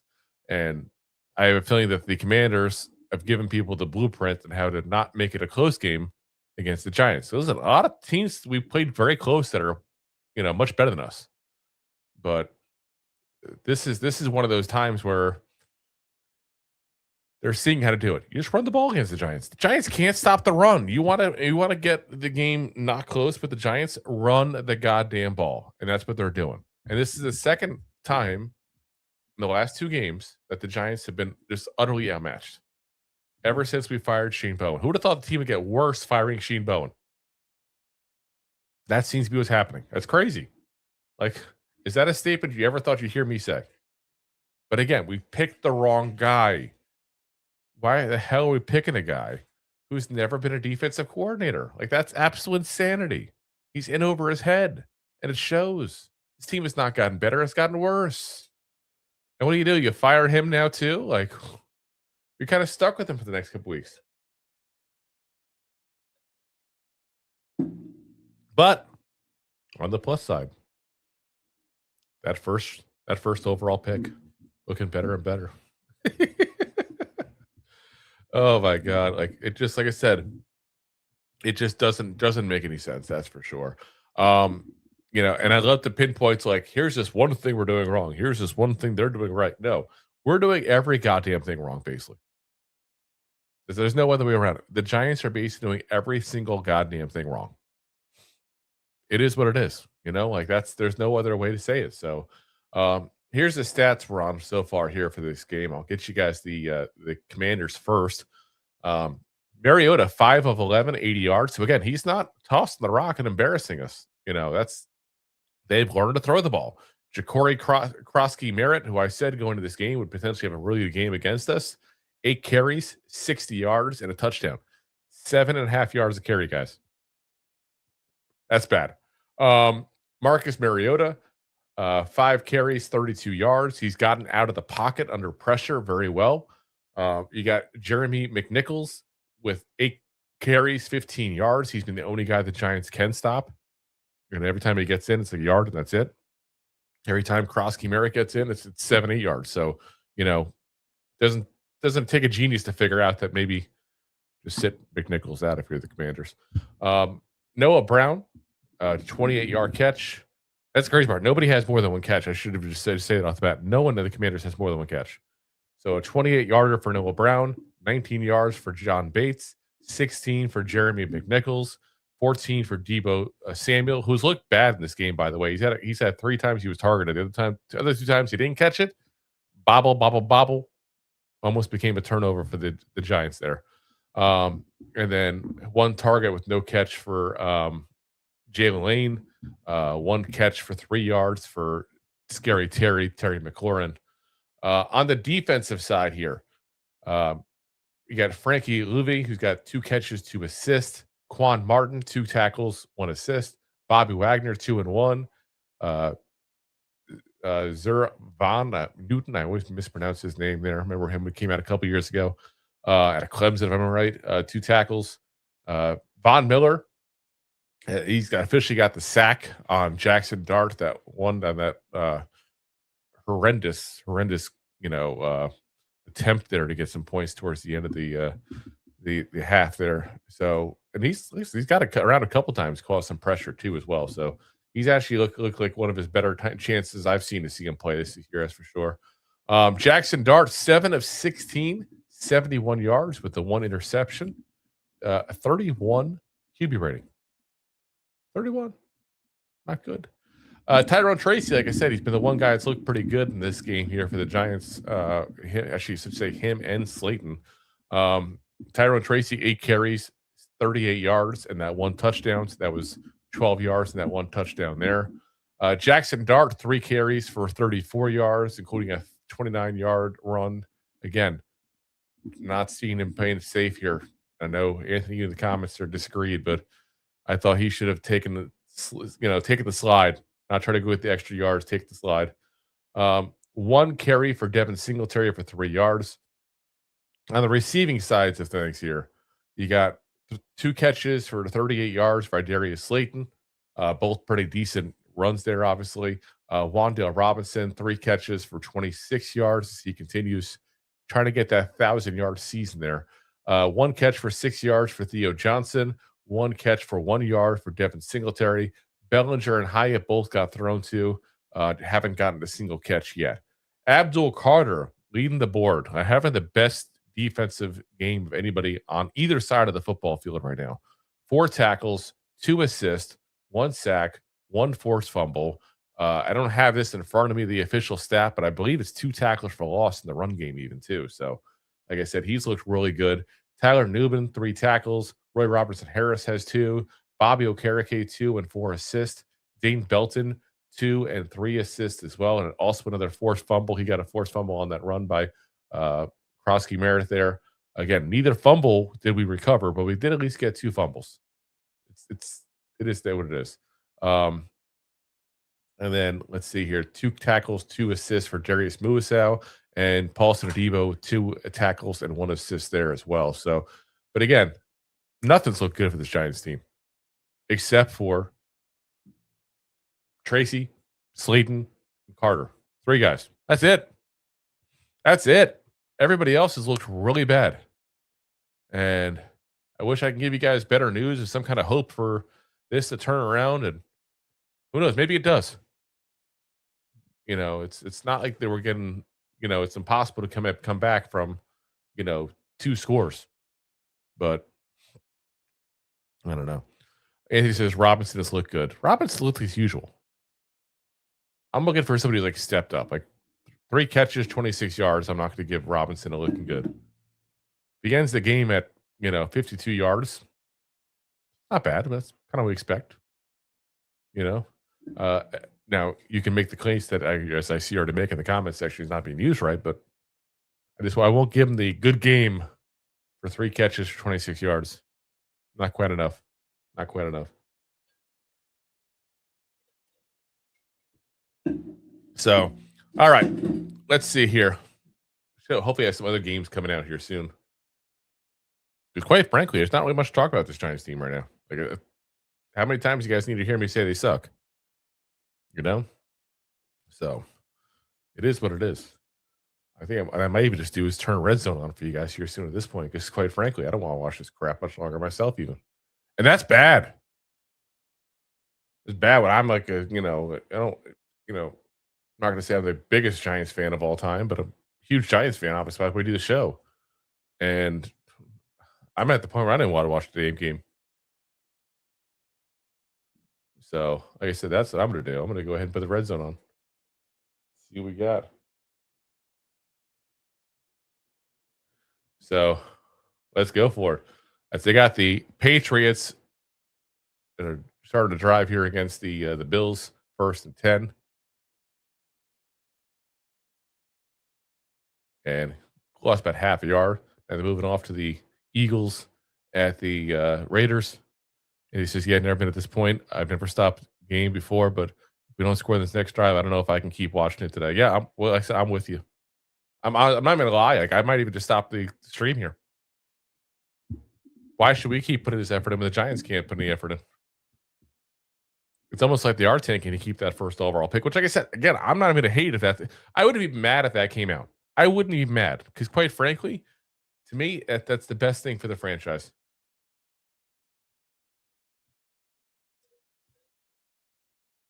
As showing the Eagles 3rd and 12 against the Raiders. Jalen Hurts is running for it. And he's going to get that first down. But you notice what he did? He went first down. He got out of the bounds. Look at you, Jackson Dart. Don't take the hits you don't got to take.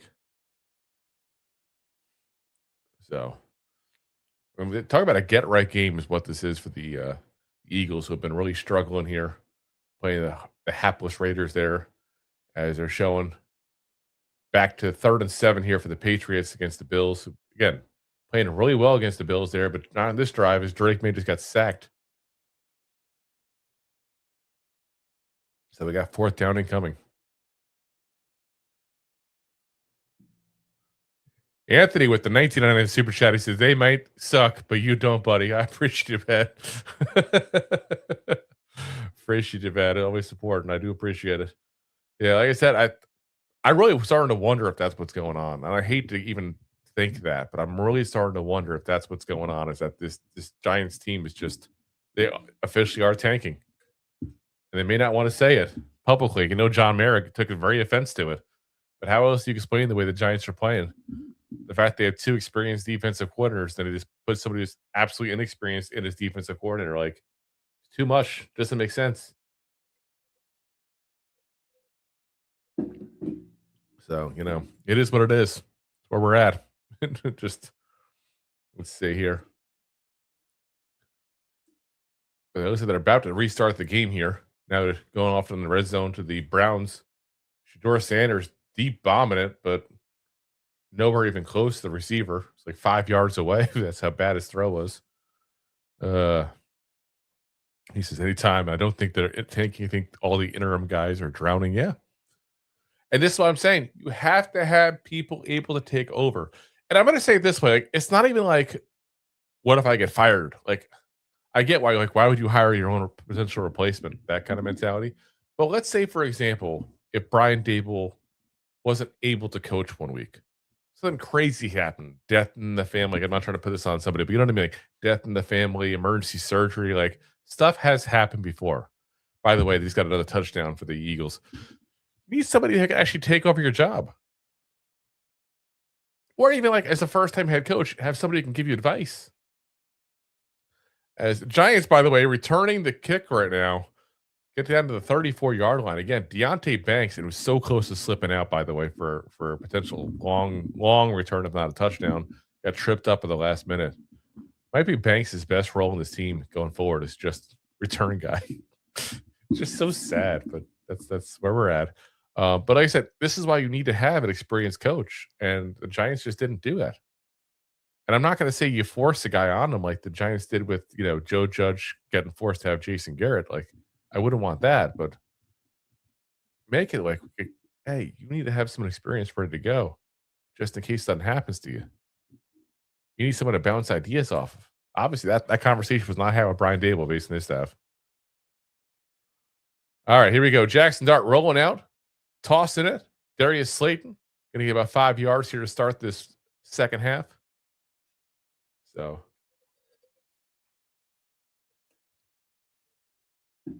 like I said, definitely a better game for Darius Slayton here. This is the kind of the game we need from him. I really think he needs to go ahead and do more, like, just to shut fans up.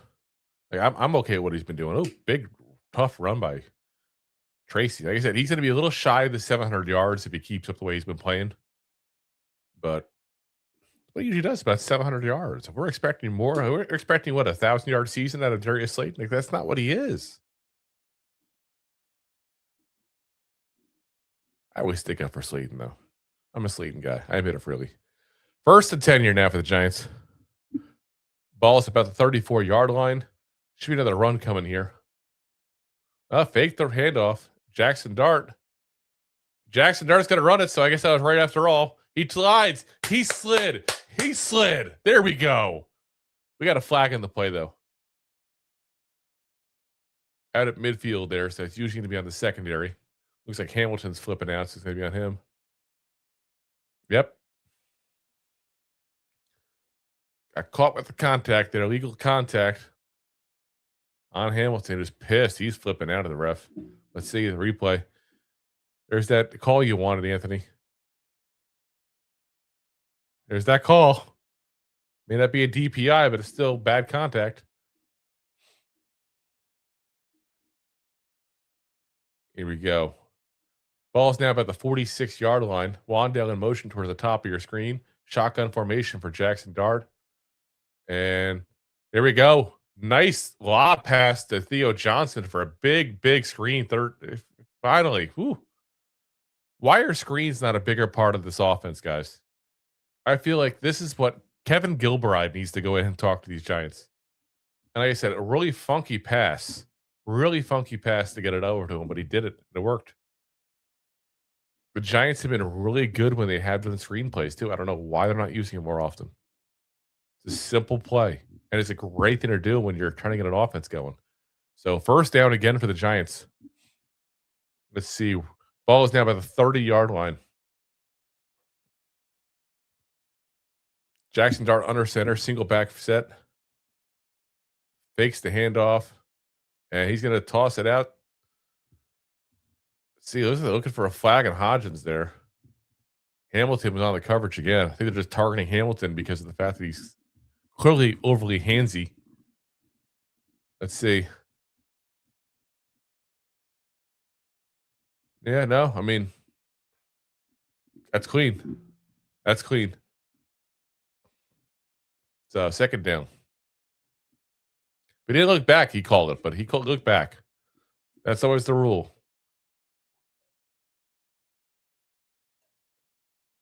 Second and 10. Jackson Dart back to throw again.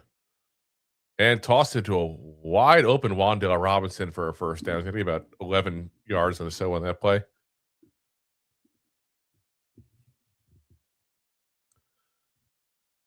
And like I said, wide open. That was really bad coverage on the Commander side.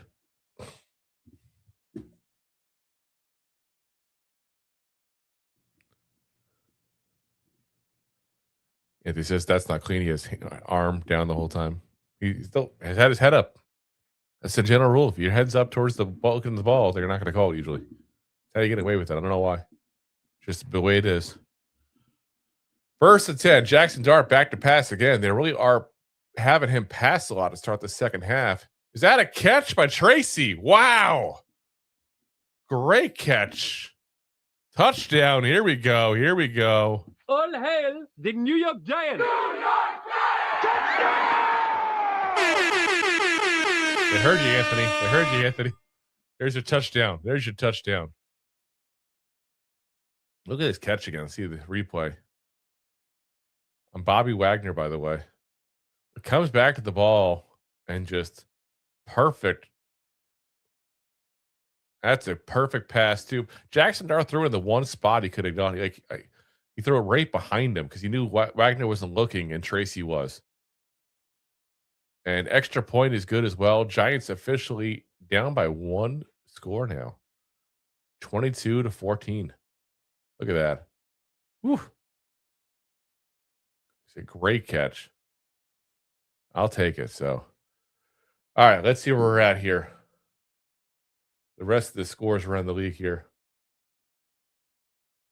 I get my red zone back down so I can take a look, see if we got anything else change-wise here. Let's see. Eagles now up 24-0 on the Raiders. Let's see. Chargers scored a touchdown, and they have the ball back as well on top of that. But they are now down 13-10 to the Chiefs, but they're making a little comeback here. Let's see here. Halftime now, the Jaguars are up 31-10. Imagine, I thought the Giants defense is bad. You give them 31 points at halftime to a team that predominantly depends on their defense. Whew. They're bad. He said he's going to keep this up with the Giants. We got that first overall pick here. Let's see. That like I said, just I'm shocked by that. 31-10. I thought the Jets would lose. Don't get me wrong. But I thought they'd do just enough to keep it within 10 points or so. But that's bad. That is bad. It's also bad to keep on selling snack wraps at McDonald's. Let's see. Oh, a little Royal Caribbean commercial here. I never know if you guys have the same commercials I do because I'm watching on YouTube for Sunday Ticket instead of TV. So showing the icon of the seas. I was on that boat actually when the first year it opened 2 years ago. I guess a year and a half ago. Really damn good boat. Really damn good boat. That thing is insane. It's like a floating city. The bar crawls and all kinds of stuff going on in that boat.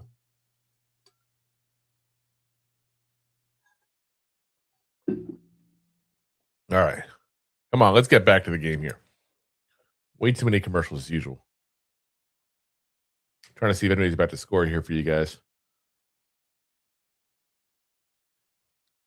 What's with this? What's with this, Anthony? The RCL and the puke. You know, like Royal Caribbean. Carnival is one you got to watch out for. That's the poop line.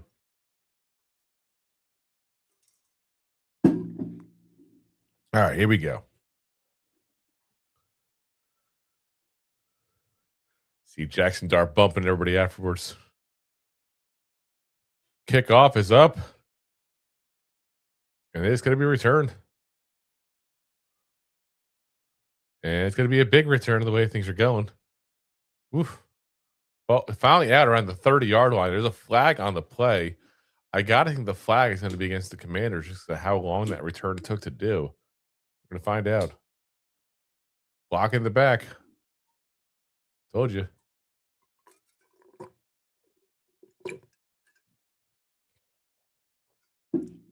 So Tracy officially first Giant with a rushing touchdown and a receiving touchdown in the same game since 2023. Ooh.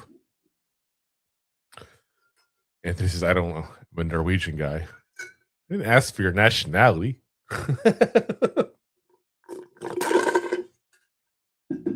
I love big boats. I hate being bored on a boat like that. You can't be bored on a ship like Icon.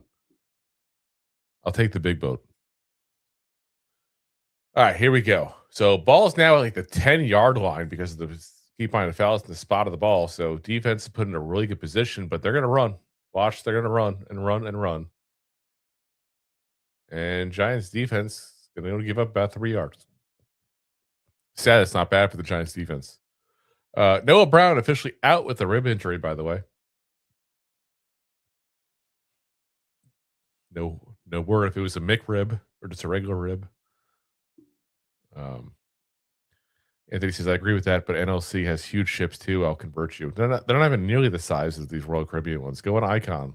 See how big it is. Marcus Mariota rolls out, throws to the sideline there. It's a Scary Terry for a first down. That's borderline there, but he got in. Yes, he did. That's good catch. That's the thing of Scary Terry. He's never been like the best receiver in the league. He's always just been a steady, solid receiver. Here we go. As they run the ball again. Giants sniffed it out this time with Dane Belton getting a ran at the line. So 2nd and 10 coming.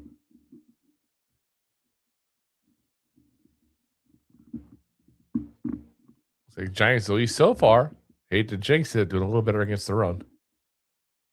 Let's see. You got to wonder if both teams, to be honest, want to lose this point just to get the better draft pick. So sad having this conversation. Andy said, Belton, somebody want to keep around. I'd keep him around as a backup, yeah. I don't think anybody's going to give him crazy money, so why not? Oh, Carter almost had another sack there. It's like a split second away from getting it there. As Mariota runs out, almost gets a first down after getting out of it, but oof, like a quarter of a second more, and Abdul Carter had a second sack of the day. So 3rd and 3 instead. See if the Giants can finally get a 3 and out here. Well, not 3 and out. Sorry, Terry McLaurin had that one catch, so at least have a decent stop. Be a decent defensive drive if they get him here. You got a backup tackle in. See what we can do here, Giants. 3rd and 3. And nope, no pressure at all. Good coverage there. Excellent coverage by Drew Phillips. Excellent coverage. That's not something I say very often, by the way. But excellent coverage by Drew Phillips. Go for the ball. And that's the thing. Go for the ball and you're fine. Look towards the ball. Would have been nice if he went to catch it instead of just batting it down, but I'll take it. He had one hand. So Giants finally doing something right, stopping Commanders from scoring. So 4th and 3. See, this Giants offense can put it together again. Back-to-back good drives by the offense. Make you feel a little better. And Javon Holland here on the return, going to get to about the 19-yard line. He looks really clunky as a returner. It's really sad if he's the best option we got right now. Like, it doesn't look good at all.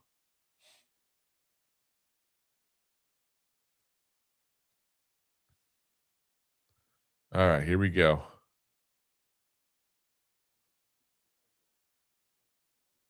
Oh, back to that commercial break, of course. Let's see what we got here for you guys. All right, we got the Ravens still up 14-0 on the Bengals. Just over 9 minutes to go in the third. Eagles 24-0 on the Raiders, end of the third there. Texans up 23-7 with 8.5, just over 8.5 left in the third. You got the Chiefs and Chargers still in a very close game. The only close game really there is.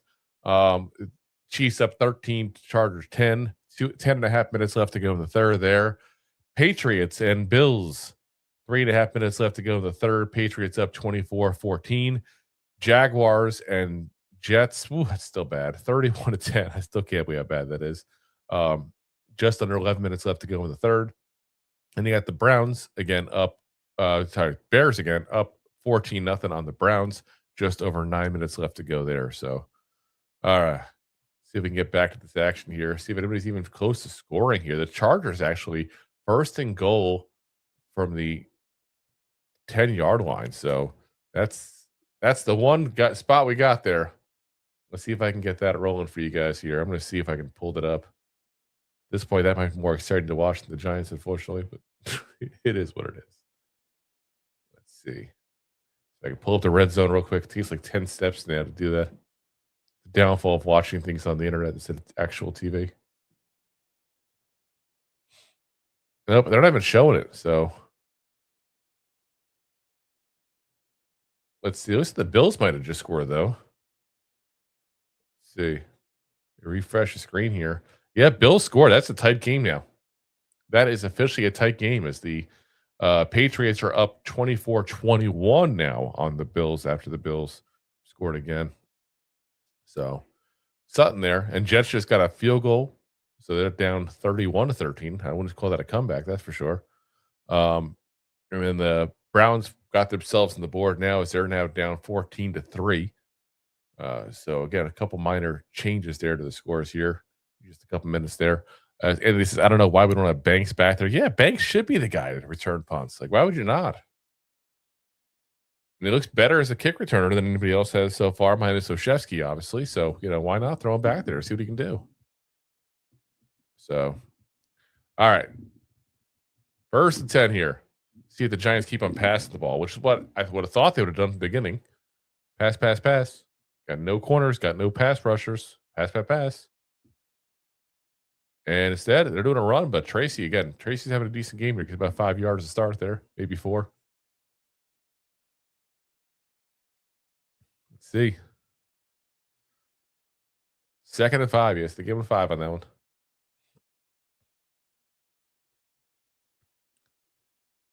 As defense is making some adjustments there as the Giants are lining up.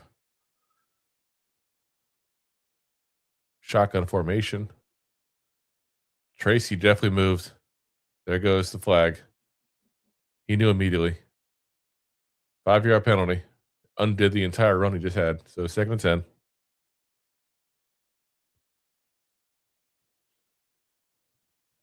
As they're now showing you the touchdown the Bills got to get within a field goal. I don't know why they wait so long to show that crap. Just show it. 2nd and 10. Here we go.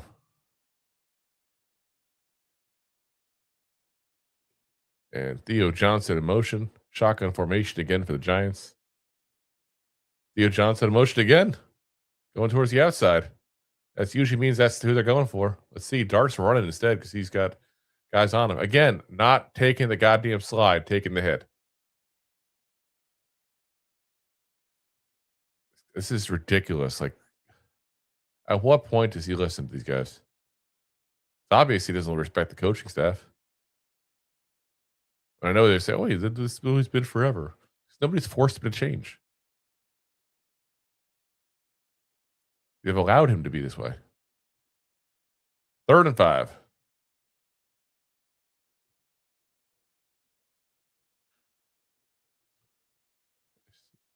Jay's in the building here. 3rd and 5, and just off the hands of Darius Slayton. So 4th and 5. There goes our hope for a back-to-back, Giants touchdown drives. Listen, that should have been caught by Slayton. There's a drive killer right there. Ball was there. Hit you in the hands. You should have caught it. It's the one knock always on Slayton, not the best hands. So it's that Giants are punting it away.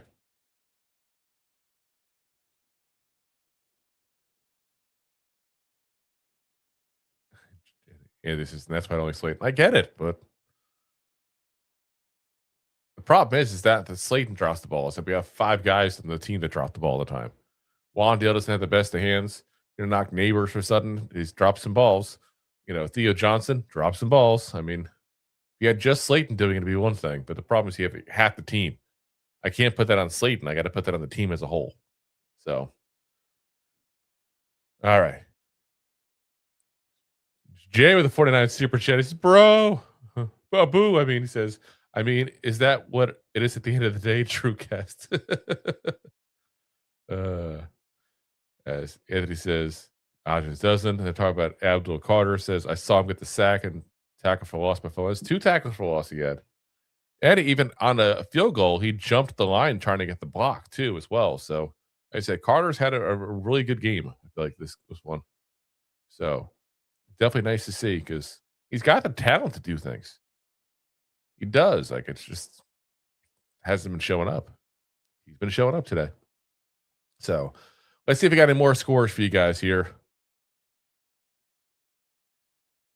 So let's see here. Looks like so far, same old up. The Ravens put up another field goals. The Ravens are up 17-0 now on the Bengals.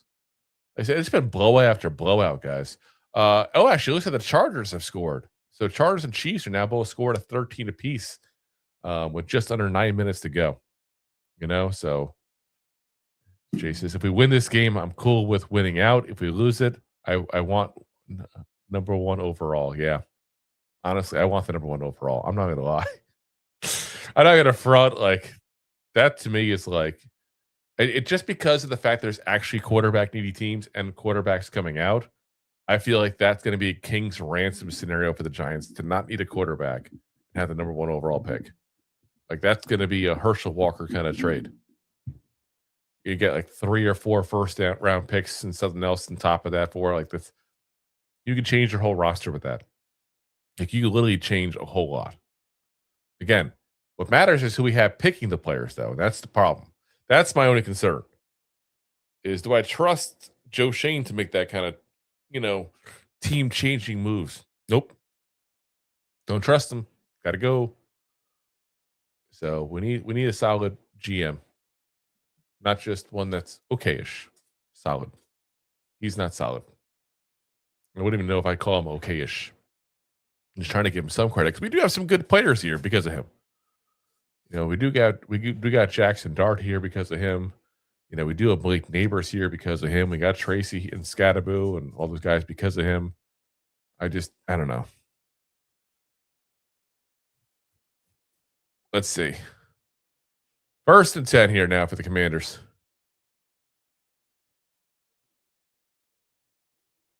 Interesting because I don't see Brian Burns out there, by the way. I also don't see Abdul Carter out there. They have Golston and Timon Fox out there on the edge. On 1st down. Seems a bit sus there. Just saying. Definitely doesn't seem right.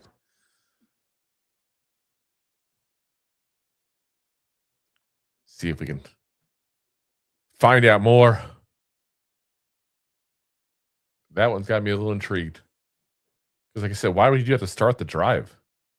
There's Timon Fox and Golston out there again, by the way. why is Carter and Burns not on the field? The ironic thing is, why is the Giants actually getting to a third down position and being a spot for a potential third and out without those guys? That's a little scary. Take the best players off the field and all of a sudden get better? That's not supposed to happen.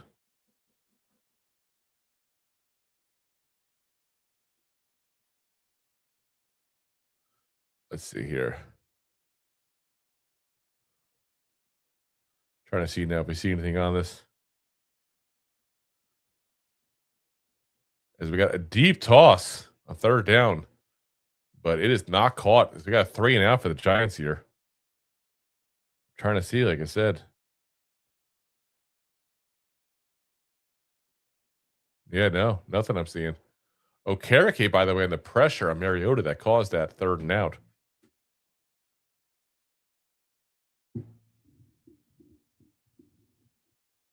Didn't see anything on the Twitterverse. They were trying to see if one of the reporters happened to know something we didn't know.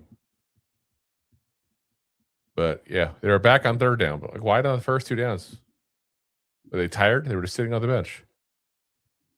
They fall asleep midway through the game. Like, fair catch for Javon Holland there at about the 14-yard line as the Giants get another chance to get another touchdown.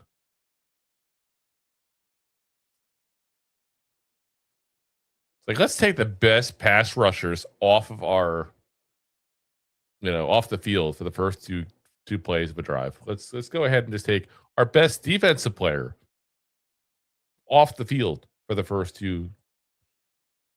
Should have worked out. We got to throw it out. But that's weird. That's odd. Something happened there. Speaking of things happen, the Bears, it looks like, just got another touchdown. They're now 21-3 over the Browns. Let's see here. Anything else going on here? I think we're all still the same kind of score there. The 2 big games to watch, obviously, the Chiefs and Chargers, they're both tied up there, and the Patriots and the Bills. The Patriots are only up by a field goal right now. That's the 2 big games to keep an eye on. Everything else is kind of, third closest game after that is us. So, as JCS was saying before, coaches suck before and can get even worse. Bullen and Kafka aren't fixing shit. Yeah, no.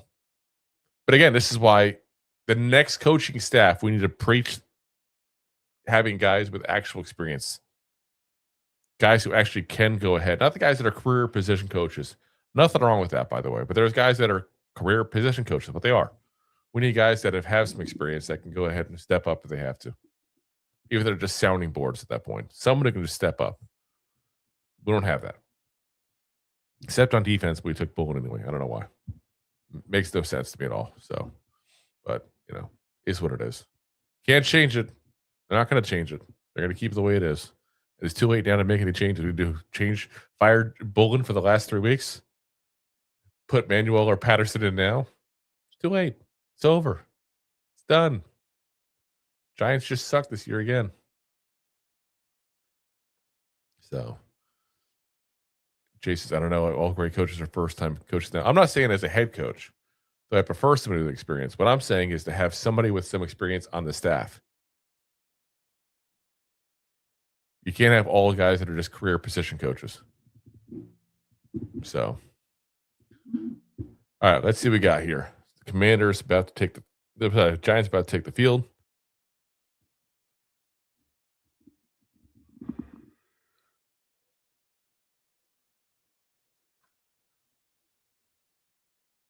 Jason, you want to retread? I want somebody who's a proven guy. I want Tomlin or Harbaugh, really. I'll give up anything to get him, pretty much. Saying. That's not, I don't know how reasonable it is. We'll find out. First and 10. Bellinger in motion. That means a run, and there it is. Decent run off the first chance there to Tracy. He's just dragging the whole entire defense with him. About 8 yards, it looked like there. Jay says, I want to do the supermodel too. Well, listen, the Giants have money. That's how you make things happen like that. Money. Womp. All right, here we go. Let's see. 2nd and 2. Takes the handoff to Singletary.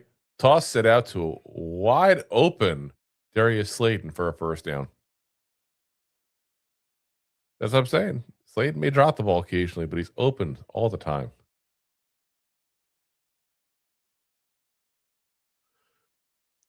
Jason, we have the cheapest coaches for a long decade. What makes anyone anticipate spending now? I don't know. Just hope, I guess. This is how Darnold looked. He looked horrible in the first half, I thought, personally. But he's looked much better the second half. All right, here we go. 1st and 10. Empty backfield, shotgun formation for Dart. And he's moving around. And he dove at least. I'll take that as a slide. He dove. I'll take that as a slide.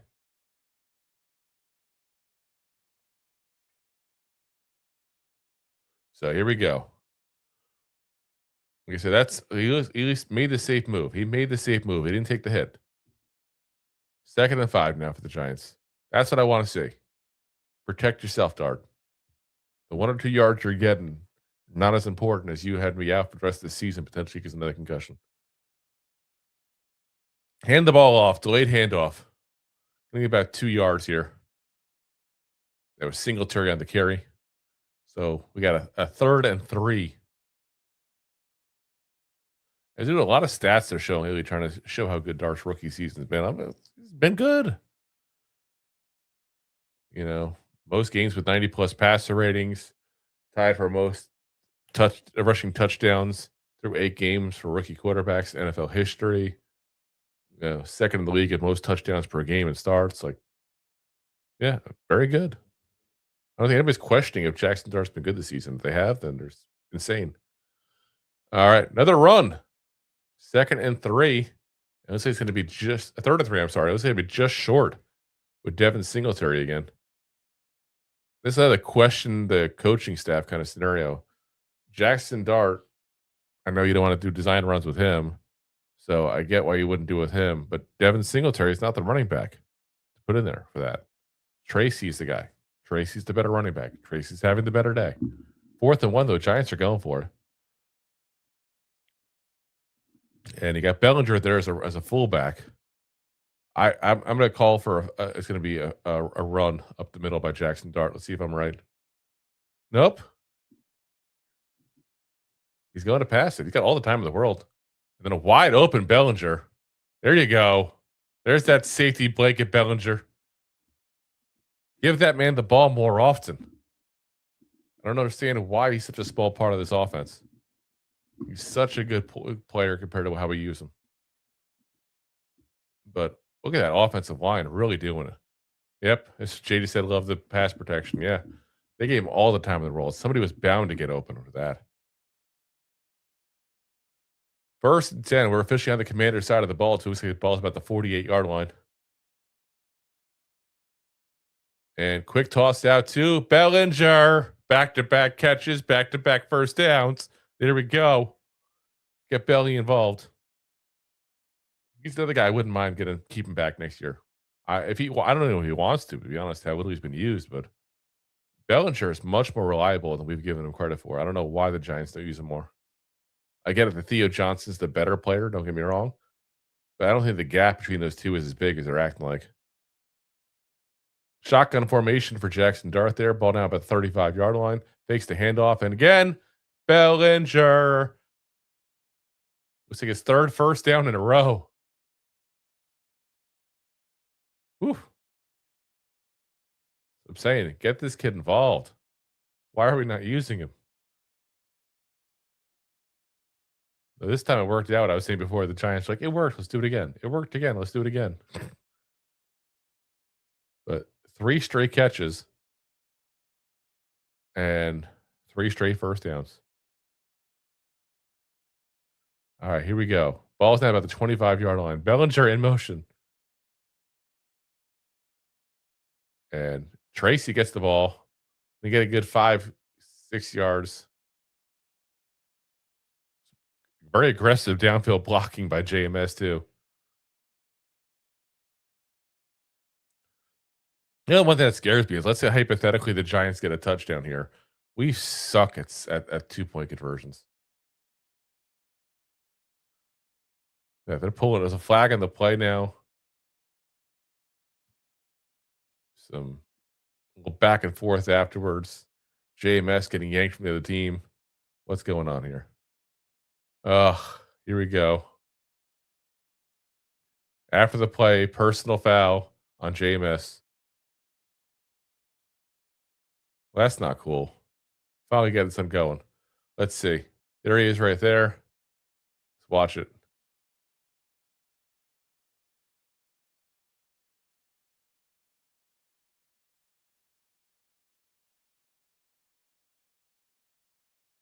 How do you call that on JMS? No call for the Commanders whatsoever.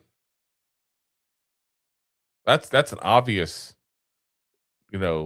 Both teams should have got flags in that offset. That's ridiculous. Absolutely ridiculous. Shotgun for Jackson Dart. Toss it deep to a wide open Darius Slayton, who had the ball knocked out at the last second. That ball was also underthrown. Oh my God, though. That would have been a touchdown. Let's see the replay of that. He had to slow down just enough to where it got knocked out by Hamilton.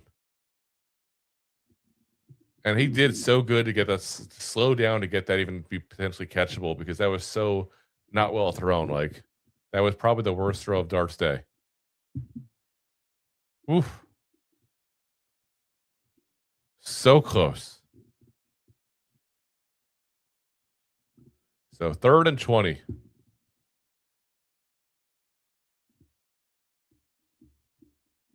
And stopped the play for some reason. Timeout by the Giants. Anthony said, I hate him so much. Stop the hate, Anthony. That's not on him. That was not a very good ball. Sorry, it just wasn't well thrown. That you can't even put it on him. You hit him in stride, it would have been a problem.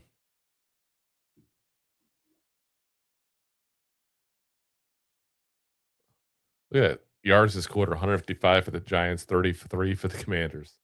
In all fairness, the Commanders only had the ball once. It was 3 and out. I did it twice. I'm sorry. They did have it twice. That one with that big, scary Terry catch probably was like 2/3 of those yards in the second half so far. In his hands, you get paid. You have to make that catch. You got paid. That's the problem. Everybody thinks you got paid. You didn't get paid that much. He didn't get paid that much, guys. I'm swearing by it. Like, look at how much you have to pay a receiver. We're acting like we paid him $30 million a year. 3rd and 20.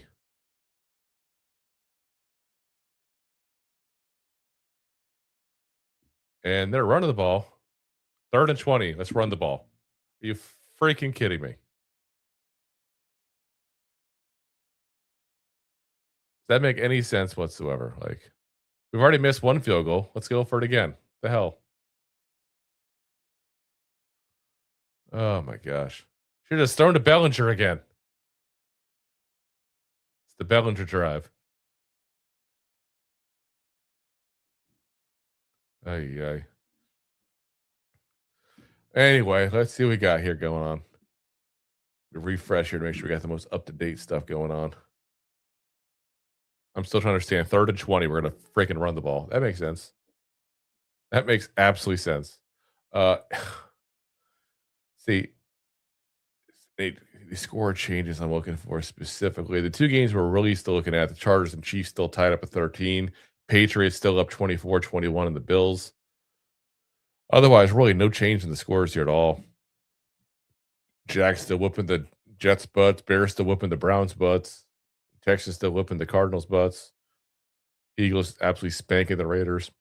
Ravens just spanking the Bengals here. Like I said, all of the games are pretty much pointless at this point. Like I said, they're really the only 3 games that you could say could be changing up here. Is Chiefs, Chargers obviously tied into anything that happen there. Patriots, Bills, like I said, down by a touchdown for the Bills there. That could change. And ours is the 3rd closest. Jason's Patriots Super Bowl favorites. I still can't get behind them like that. I don't know. I just still have trouble with how weak their schedule is, though they're handling themselves right now against the Bills. So, they absolutely obliterated us. they win a freaking Super Bowl. It just shows you how stupid the Titans were for letting freaking Vrabel go. You know, we said it was stupid when they did. I still can't believe they did. Absolute moronic move, but you know, is what it is. Is what it is, guys. All right, let's see here. The nice thing is I didn't realize before. A little screen thing on the sponsored post here for the Red Zone saying how many more commercials there are. So I got one more commercial apparently after this. Wish all the commercials tell you that. Do I have time to go grab a snack? Yes, I do. It's 3 more commercials. Like, that'd be nice to know. You know, not that I can go get a snack, but I could use a snack right now. Snack sounds good. Get myself a snack in between this and the post game. So, again, a reminder. It's a good time reminder there. We will have our post game show on the separate video. Again, for those of y'all that are watching on YouTube, you'll automatically be routed over to that. If you're not on YouTube, you can also go to our homepage there or watch on YouTube. Quite frankly, I always tell people watch on YouTube. It's the one platform that actually cares about content creators. All right, kick is up, and it's bad again. 51-yard field goal. I'm so glad we ran the ball for 2 yards to get another missed field goal. You want to know like why I'm saying I think we're tanking? Look at that. Run the ball for 2 yards and then go for a 51-yard field goal. We're not tanking, though. Yeah, definitely not tanking. I'm crazy for saying that. That's utterly ridiculous, guys. Absolutely goddamn ridiculous. Like, don't tell me we're not tanking. We're tanking. That is tanking. You put a defensive coordinator who's never done the job. You know, I get that Cat had never done the head coach job. There's nobody on the staff that was qualified really to get it. But you go ahead and put in a crappy, choice for defensive coordinators. Never done the job before. And then 3rd and 20, when you're getting closer to win, potentially to get the lead, like, oh, let me just go ahead and run the ball for 2 yards, and then I'll attempt a 51 field goal. I don't know. Big catch by Deebo Samuel here, by the way, to start if we're complaining about the obvious, but nobody was even on him. Paulson and Deebo is the guy in the coverage. Nowhere near him. You know, good 3-yard separation. Anthony says the problem is the teams that's tanking, they can take away that pick. Good luck catching them. You'd have to actually find an email or a memo. As 1st and 10 for the Commanders, they have the ball at about the 41-yard line.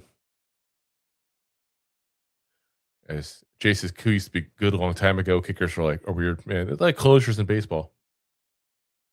We got a flag, by the way, in the play. False start on the offense, so 5 yards. Yeah, we said they're like closures. That's what they are. Every time you see a closure, all of a sudden something happens, they lose it. Same thing. Same thing here.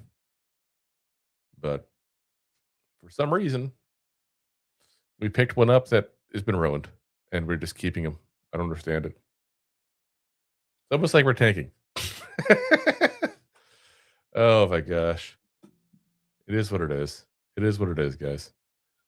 Tank it away. So 1st and 15. Shotgun formation from Mariota. It's like a blitz here for the Giants, but there's a flag. They stopped it again. Another call for the offense. Oof. More flags.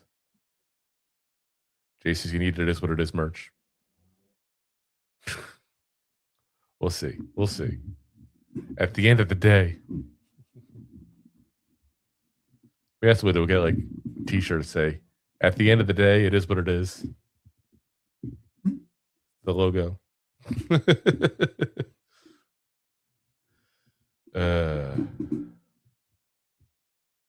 Let's see. Here we go.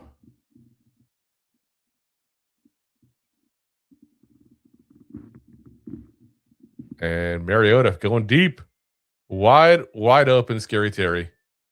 And bad tackling gets us a touchdown. Gives us a touchdown up. So there we go.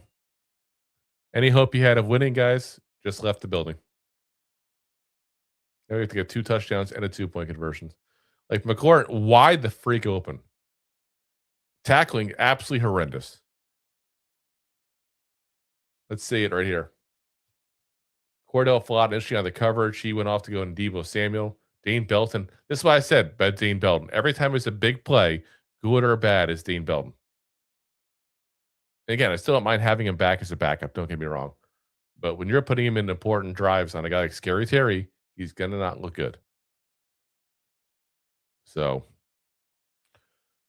here we go. Let's see. Extra point is up, and it's good. Look at all the empty seats, by the way, at Giant Stadium. How bad is that? I still call it Giant Stadium. Yes, not MetLife. Oh, gosh. I'm trying to see who that was that on the tackle. That was a Deebo on the broken tackle. Deebo, oof. Looked like a really bad contract, too. He's got one more year next year. After that, he gone if you don't prove better. And they said I should have took it off before I took a nap. You should have, but instead you were talking good about Belton, and this happened. you totally jinxed him. Yeah. All right, let's see what around the league we got. See, the big two are still the same scores. So you still got the Chargers, Chiefs tied at 13 with the third quarter about to end. You still got the Patriots up 24-21 on the Bills with 10 minutes left to go in that game there. So, yeah, like I said, every other game, blowout. Ravens up 17-0 on the Bengals still. Eagles up 31-0 on the Raiders still. You got the Jets. So the Jaguars up 38-13 on the Jets. And you got the Bears up 21-3 on the Browns. Jay says, this sucks. This isn't the only game with absolutely zero playoff implications. And we're glued to it like, yeah. It is what it is. Life of the Giants fan. Life of the Giants fan. We watched this pathetic team and complained nonstop about it. It is what it is. Trademark. GM.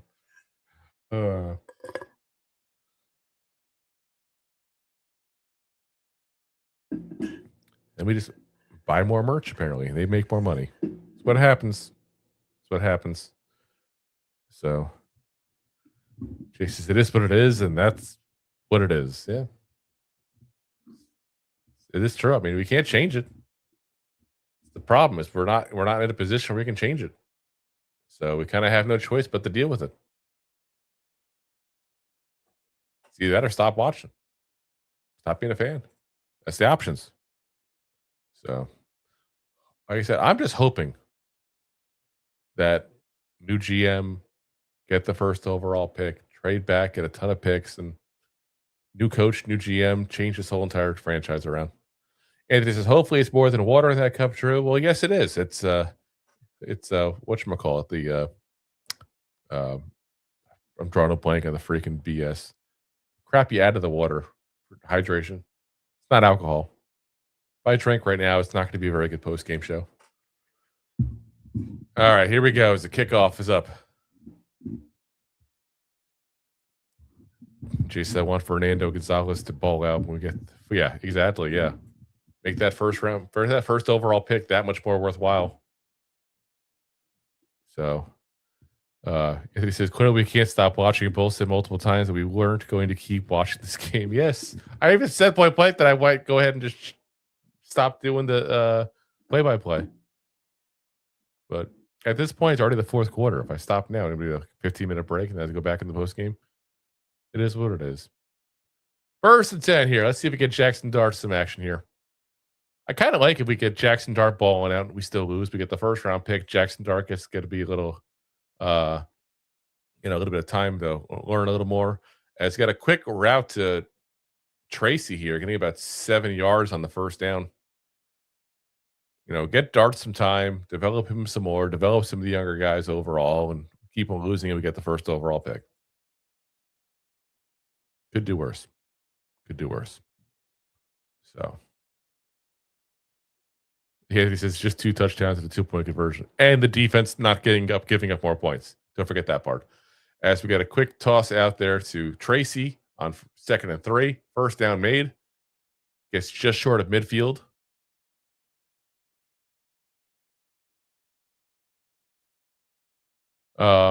Jason, do you want more for the trade down or so it wipes out the front office? The trade down, because I'm not even sure if that even wipes the front office out, to be honest with you. I hate to say it, but that's where I'm at. All right, shotgun formation, empty backfield here for Jackson Dart. The Giants are definitely finally going aggression mode. Like they should have all freaking game. Dart back there, got the time. Throw it, dude. Big catch to Theo Johnson. Giants in the red zone there.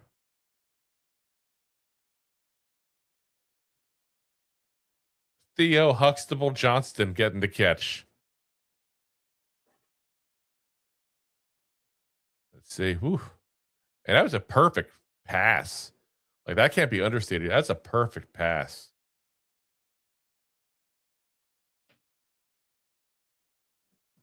So, here we go. Let's see if we get that quick score. They're throwing Theo up on the screen. There's Bellinger next to him. Jackson Dart fakes the run. And Bellinger looking for a flag here as he thinks he got held in the end zone. There's the flag. There it goes.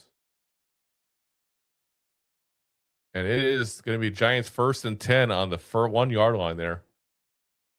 Jason is trading down twice would be incredible. I hope it's not Joe Shane who does it. He wouldn't get much credit for it. When he earned that pick. Yeah. Yeah. Oh my God. That's such an obvious hold. It's not even funny. That's insanity.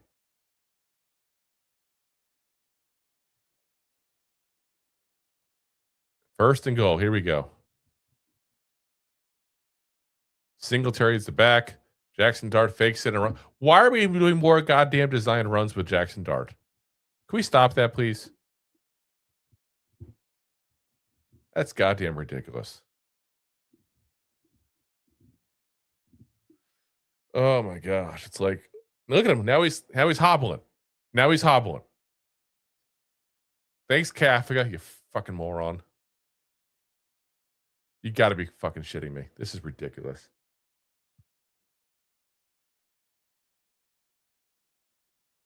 That's goddamn ridiculous. Why are you doing this kid? He takes enough hits. You don't need to design runs for him at the goal line. Now he's out of the game again. They're not protecting him at all. The nice thing is I don't see him going to tent yet. But here comes Jameis now. Absolute goddamn ridiculous. I swear, you freaking design run him one more time. I'm just going to give up the rest of the goddamn season because the Giants, this is pathetic. Absolutely goddamn pathetic. Like, they're doing nothing to protect this kid. It's the future of the goddamn franchise, and they're not protecting him because they don't give a damn because they're not the future. They know it. They're gone. This needs to come up from ownership saying, if you call one more design runs, I'm going to fire your ass mid-season too. I don't give a shit if you run out of coaches. And you see Dart, they're going to yank him in the tent to look at him again. 3rd and goal.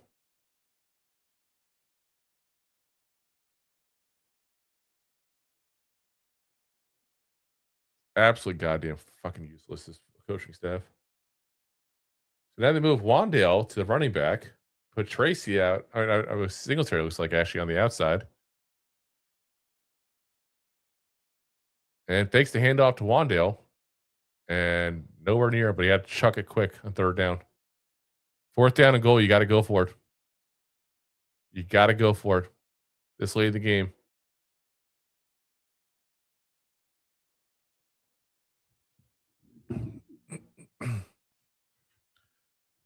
There you go, Anthony. There's the key right there. Tracy's averaging 5 yards and F and carry. Yeah. And let's put Singletary in. That's what they always do. They trust Singletary. Oh my gosh. Jeez, maybe we should draft Mendoza. I don't think Mendoza's that good, to be honest with you guys. I haven't done a deep dive yet, so don't hold me to it. I might change my mind, but the little I have seen of him so far, I'm not that impressed. 4th and goal. Let's be honest. The Giants don't get this here. The game is officially over. And let's see. And he says, give the ball to Tracy. Tracy's not even in.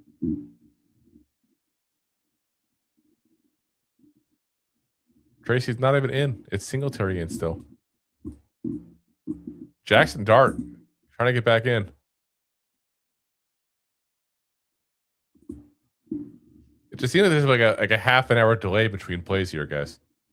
Jackson Dart coming out for 4th and goal.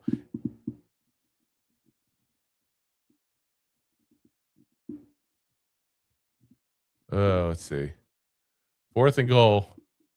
If they freaking run again with Dart, I'm going to flip out.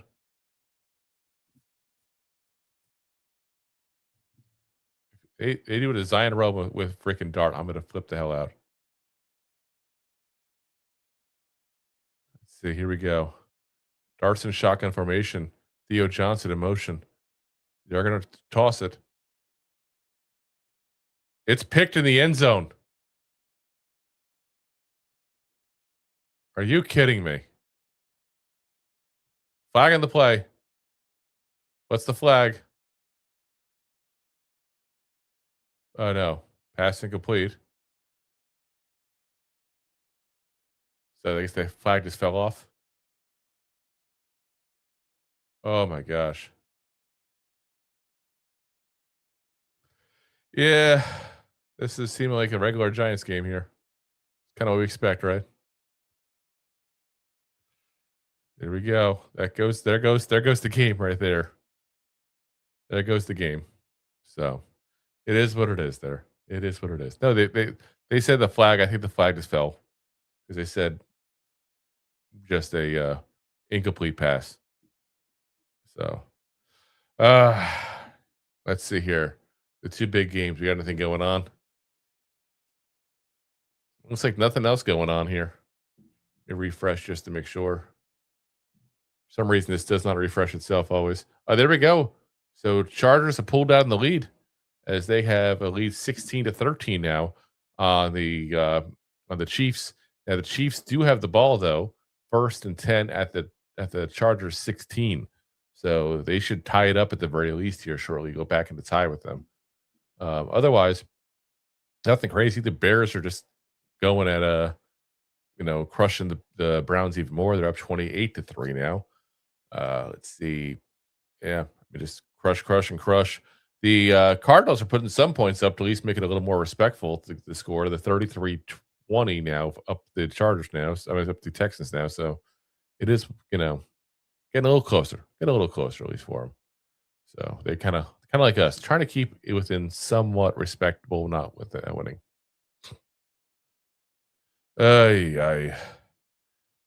Jason, I love the Bills to win a Super Bowl. Yeah, they said I'd like for them to win today so I can win my bet. Honestly, I couldn't care less who wins the Super Bowl as long as it's not the Eagles again. That's all I ask. Like just anything but the Eagles again. All right, let's see. See if we can get this at least ending soon with something more positive. That'd be nice. Just tired of not having, something good happen with this team. But hey, listen, at the end of the day, we're going to go ahead and get the 1st overall pick potentially because of this loss. So the big thing, we got to lose the Raiders. I don't know how they're going to do that, but that's should be fun and interesting to see. Let's see. Trevor Lawrence, Anthony said, just threw another touchdown. He's not even watching the game anymore. Like, I'm done. Oh my gosh. Yeah, they're up 48-20 now. Oof. Oh, the Jets will keep it closer. Mariota, by the way, taking throws from the end zone. There's a flag on the play here, and this they try to get Scary Terry involved again. And they pass interference in the Giants, but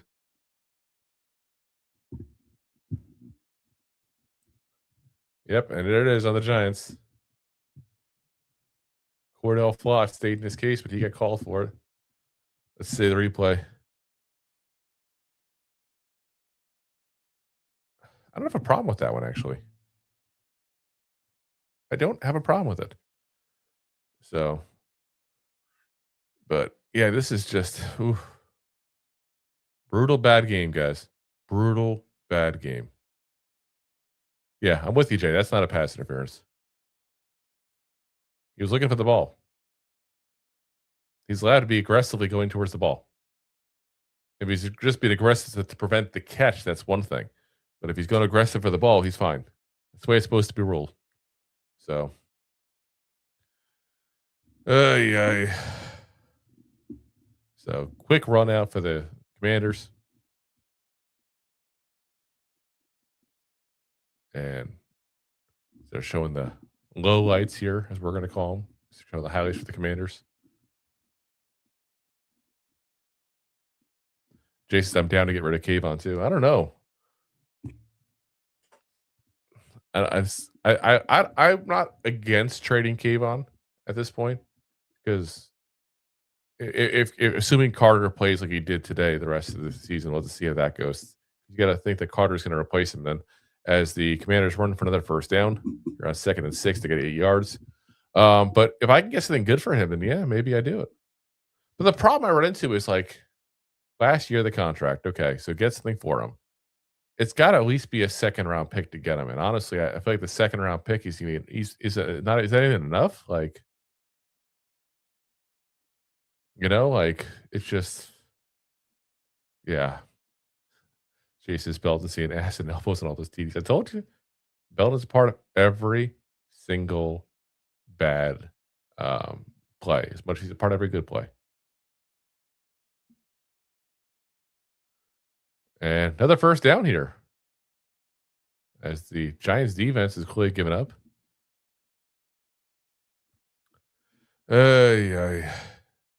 Chase has 3 sacks, get him $15 million.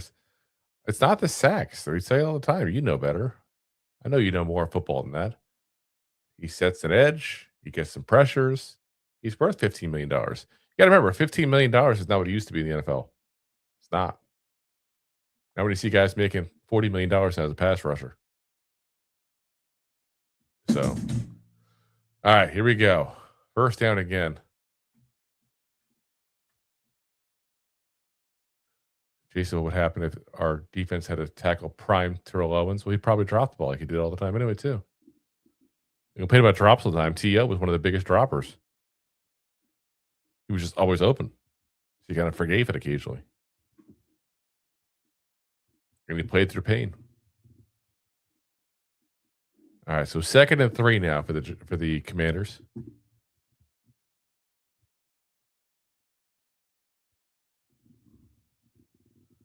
So Commanders about to get their best win, their first win since week 5.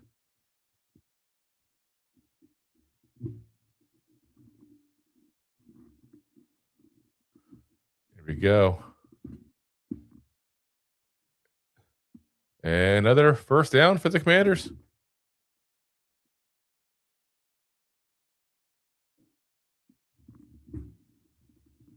It's insanity. It's like this team just giving up. Jason, we need to sign DJ. Only way to beat these guys. It's the one team DJ could beat is the Commanders. Literally the one team. No other team could he beat. Oh my gosh.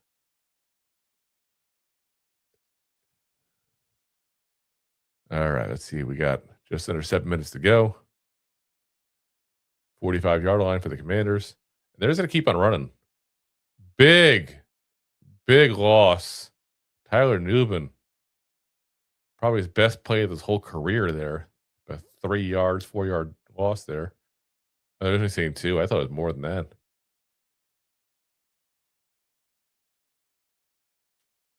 Another guy disappointing, Tyler Newman. All right, so 2nd and 12.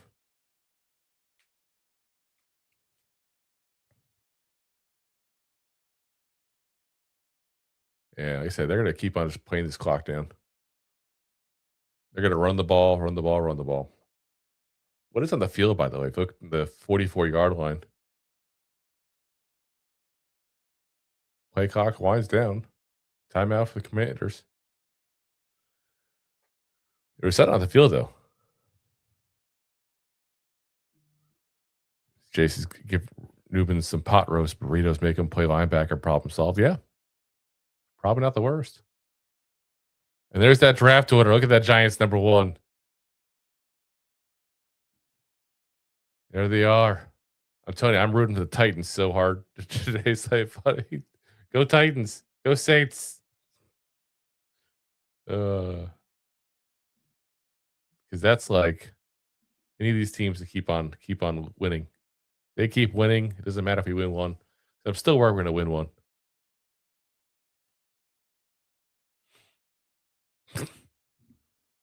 I like the optimism in the room. This is depressing. We suck. I'm sick of this. Yeah. Yeah. Like I said, it's there. Hopefully we get that first overall pick. Be the one thing at least positive come out of this. 2nd and 12. Throwing a bomb to nobody, apparently, Mariota does. I don't know what the hell he's doing there. 3rd and 12 coming. And again, the Giants are still only down by 15 points. The scary part. Like, they get the ball back, score quick, and get a 3-and-out. They actually technically have a chance to do it. But let's be honest. Most teams you're going, oh, there's a small chance at least. Yeah, like there's no chance. None of us think there's a chance.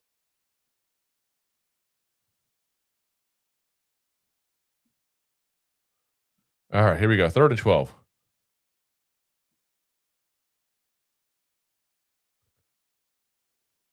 And Dane Belton with the sack.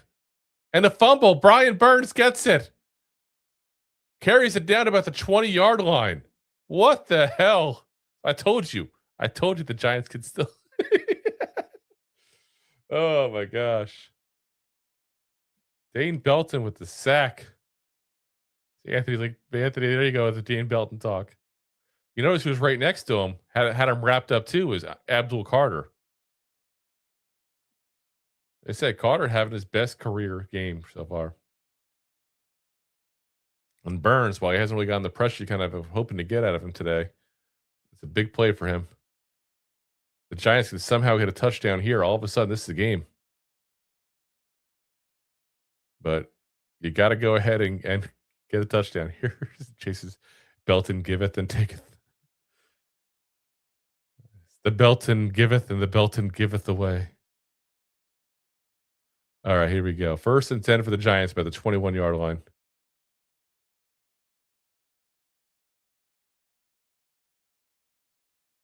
And quick toss out to Isaiah Hodgins for about 4 yards. Jay says, yeah, let's blast some White Snake. Well, I'm not 70. I'm not doing that. White Snake. Couldn't even tell you one song they do. I know they do, obviously, 80s hair band kind of BS, but I'm good. Never a hair band guy. I don't know why. All right, here we go. Shotgun formation for Dart. Fakes the handoff, and it does another run. Are you freaking kidding me? Ball popped out, but I think he was already down. Why? Dart already had to go in the concussion tent the last drive. And we're like, oh, this is a perfect time. Oh, no, the ball was out before his knee went down. Oh, okay. They did it. Here we go again. I know what you're talking about. Ball was out. Oh, my gosh. 3rd and 2. And Tracy hit behind the line of scrimmage. We got 4th and 4 now. Fair warning, guys. We're going to have a massive rant in the postgame about the Giants not giving a shit about Dart's future. Is Jermaine Illuminor also bad game? Totally ignoring the Luvu on the outside there. Not Louisville, I'm sorry. It's been shown for a second. I got distracted. But Smith, Preston Smith.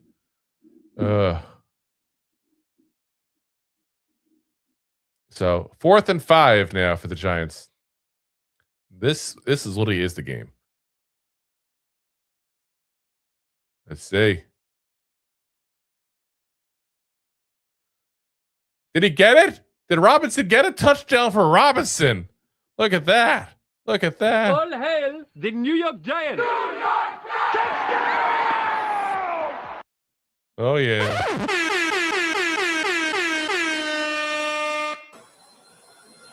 We got it. We got it.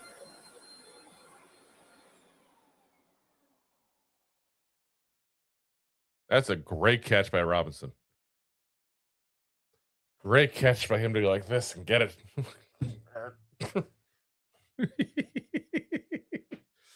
Oh my gosh. You got to wonder on this as we get the extra point. I'm kind of shocked. I was going to say, you got to wonder if they're going to go for the 2-point conversion. Now they're down by 8. You know what's the freaking shitty part? Is if we didn't miss the 2 field goals, we're down by 2 points. That's the really crappy part. I want to see on that play, by the way, that sack. Are we going to give the half a sack to Carter? Or is that all going to Belton? Be a 1.5 sack game for Carter, which would double his total for the year.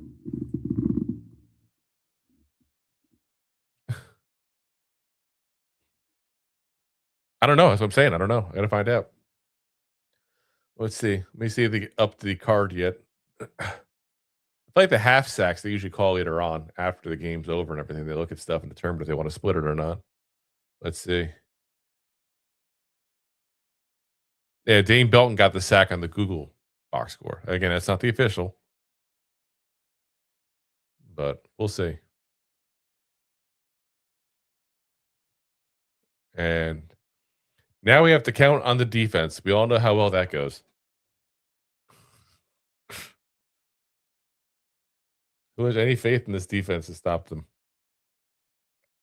Sure, the Giants will take Brian Burns and Dexter Lawrence out for the first couple of games, first couple plays, just for the hell of it, you know. What they do. And the Commanders let the ball bounce, then get the ball back and get the only ball to the 14-yard line. Sheesh.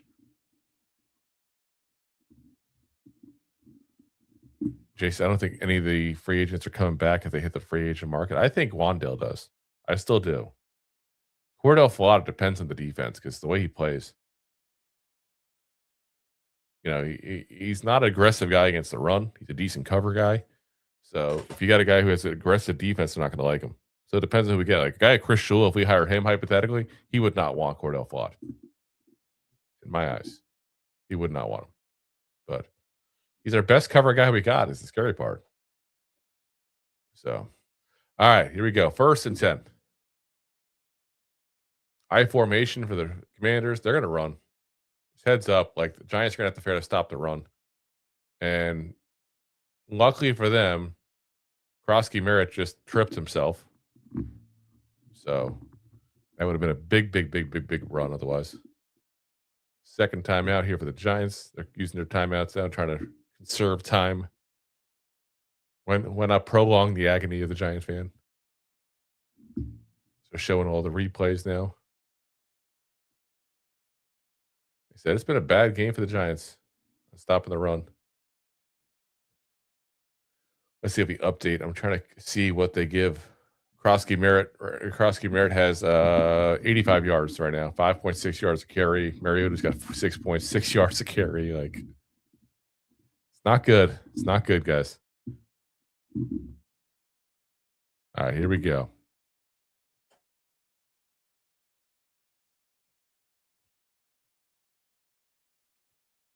I formation again. And like I said, this is what I'm saying.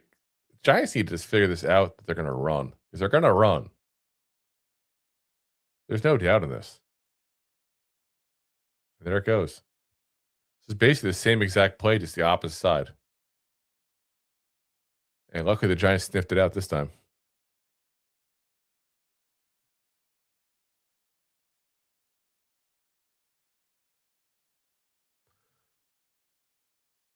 Oh my God. Jaguars now are up 48-20. Oh my gosh. Just when you think the Giants are embarrassing. Well, it's always the Jets.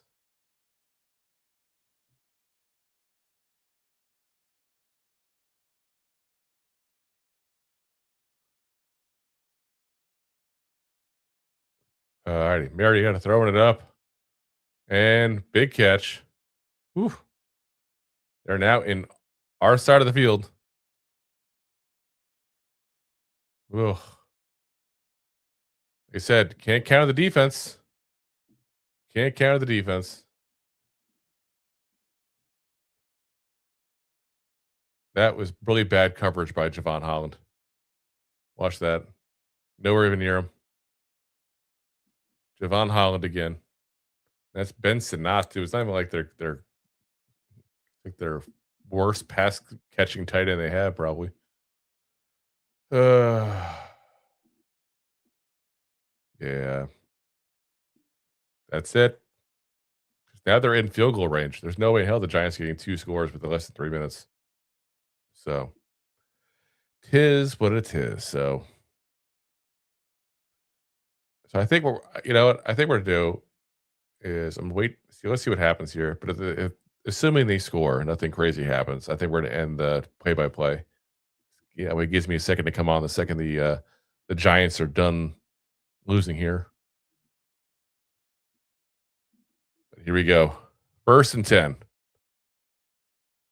And wrapping it up. Ball out. Fumble. Carter. Abdul Carter. Toss the ball back out to Debo. Oh my gosh. What are the Giants doing? They're doing like it's the last play of the freaking game right now. What the hell? Whoop. That's freaking Chris Berman. I want to see his call on that. Abdul Carter again, though. Look at that.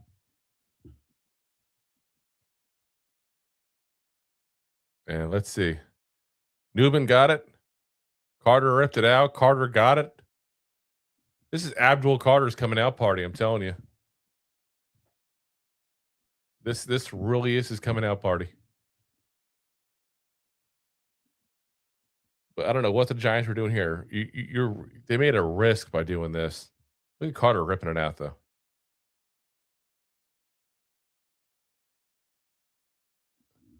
Like I said, Carter's having literally his best game by far.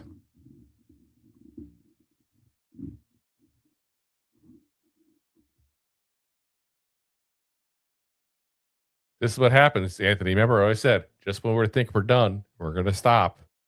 They pull you back in. Like I said, great game by Carter. Probably the best positive note we can give right now.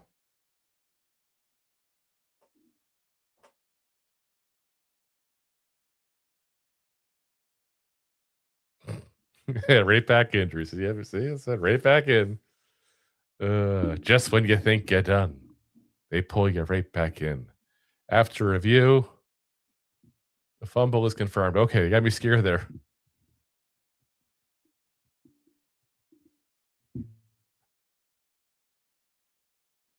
So the ball was coming out before he fell, so.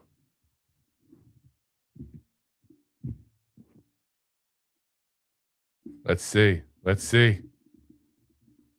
Jesus, Drew is about to quit. Boo. It's okay. The Giants quit long ago, so. Just the Commanders are that bad.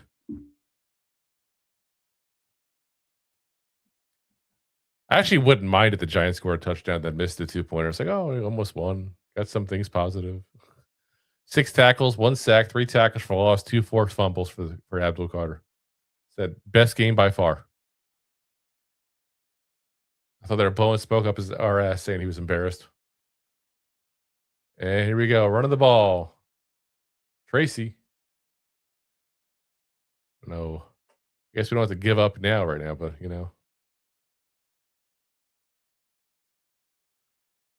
gonna come time soon where it's gonna be dark show.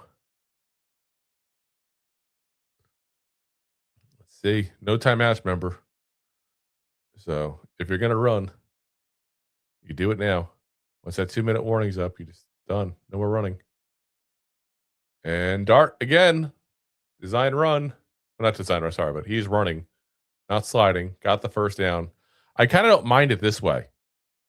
Like, that's the one time I'm okay with it. Like, the game's on the line. It's about to be over. This is your only chance to win this game. Yes, it's meaningless for us right now, but for him, I get it. I'm not going to knock that. I'm going to knock the design runs, though, because that was bullshit. Ay, ay. Let's see here.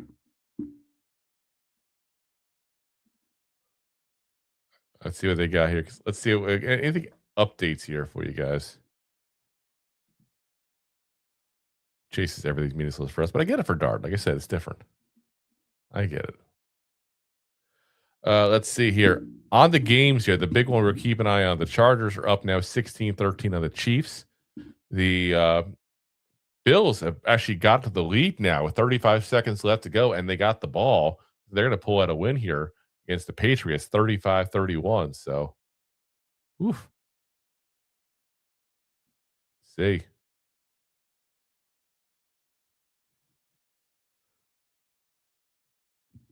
What's crazy is they're giving Newman the credit here on Giants.com for the for Abdul Carter. I'm sorry, giving Tyler Newman the credit for the fumble, not Abdul Carter. Carter was the guy who ripped it out. I don't know why that's even being talked about right now. Chases were beating the Raiders. Who knows? Who knows? Got to be optimistic. If we win this game, might as well. That's because we're going to be. If we win this game, we're going to be out of the first. We're not going to get the first back. The first probably, barring something crazy. So at that point, you might as well win.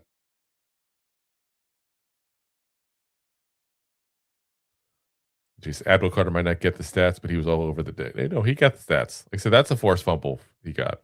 They even had it on there. I don't know why the Giants.com had it otherwise. Trying to make Newman look better, I guess. The steal of the draft. Yeah. All right, here we go. Let's get back into it. They're doing their final commercials on the screen because they don't have enough commercials apparently in football. Again, guys, remember, we'll have our post-game show on here live. Rob will be on potentially towards the end of that, but not the beginning. But we will be on here, like I said, live. That'll be on a different video, but that'll be coming on. If you're on a YouTube, it'll put you automatically to that game. To that video. If you're on any other platform, just go right back to the home screen there. So 1st and 10 here for the Giants. Shotgun formation. Dart throwing it. Dart's throw. Oh no, we're close. That's I'm looking for a flag all day long. No flag I'm seeing here. No fun flags.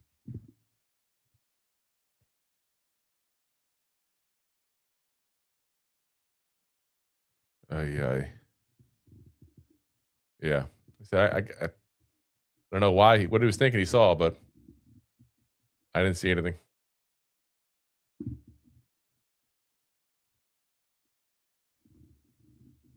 Second and 10.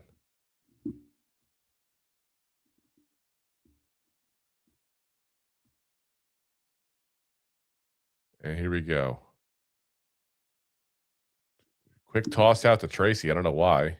Get about a yard or two.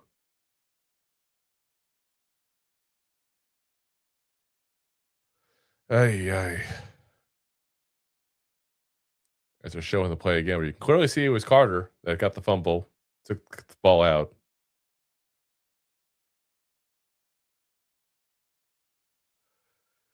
At least we got that one good news with Carter. 3rd and 8.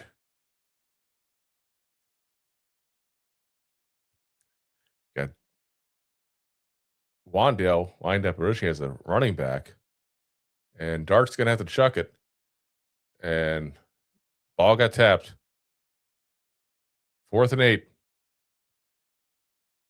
Pass intended for Darius Slayton.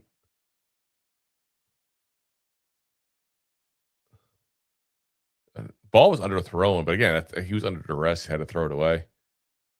Unfortunately, thrown it the right way. Slayton would have got that ball. Assuming he caught it. Had to for your sake there, Anthony. Assuming he caught it. Yeah. 4th and 8. Here we go.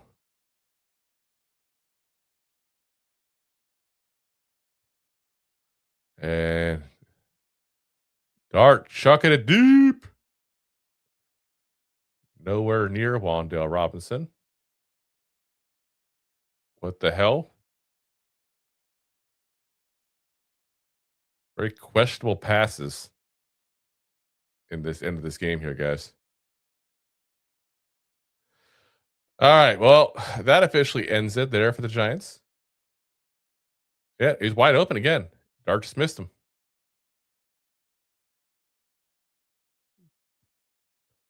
So, anyway, guys, that ends this game. Maybe not officially on the clock, but it does for us. So, I'm going to call it a night for this here because I'm going to be back here at the post game with you guys in a minute here. So, gives me a chance to kind of set things up so we can get started the second the game is over. So, listen, appreciate you guys for being here with us. Appreciate you guys supporting the show here still during some very not so fun times for Giants. But we'll be back here in a minute with the post-game coverage. And as always, Giant fans, go G-Men. Thanks for listening to Two Giant Goofballs, a New York Giants podcast. We appreciate your support. Thanks so much. Please, I'm begging you. Please.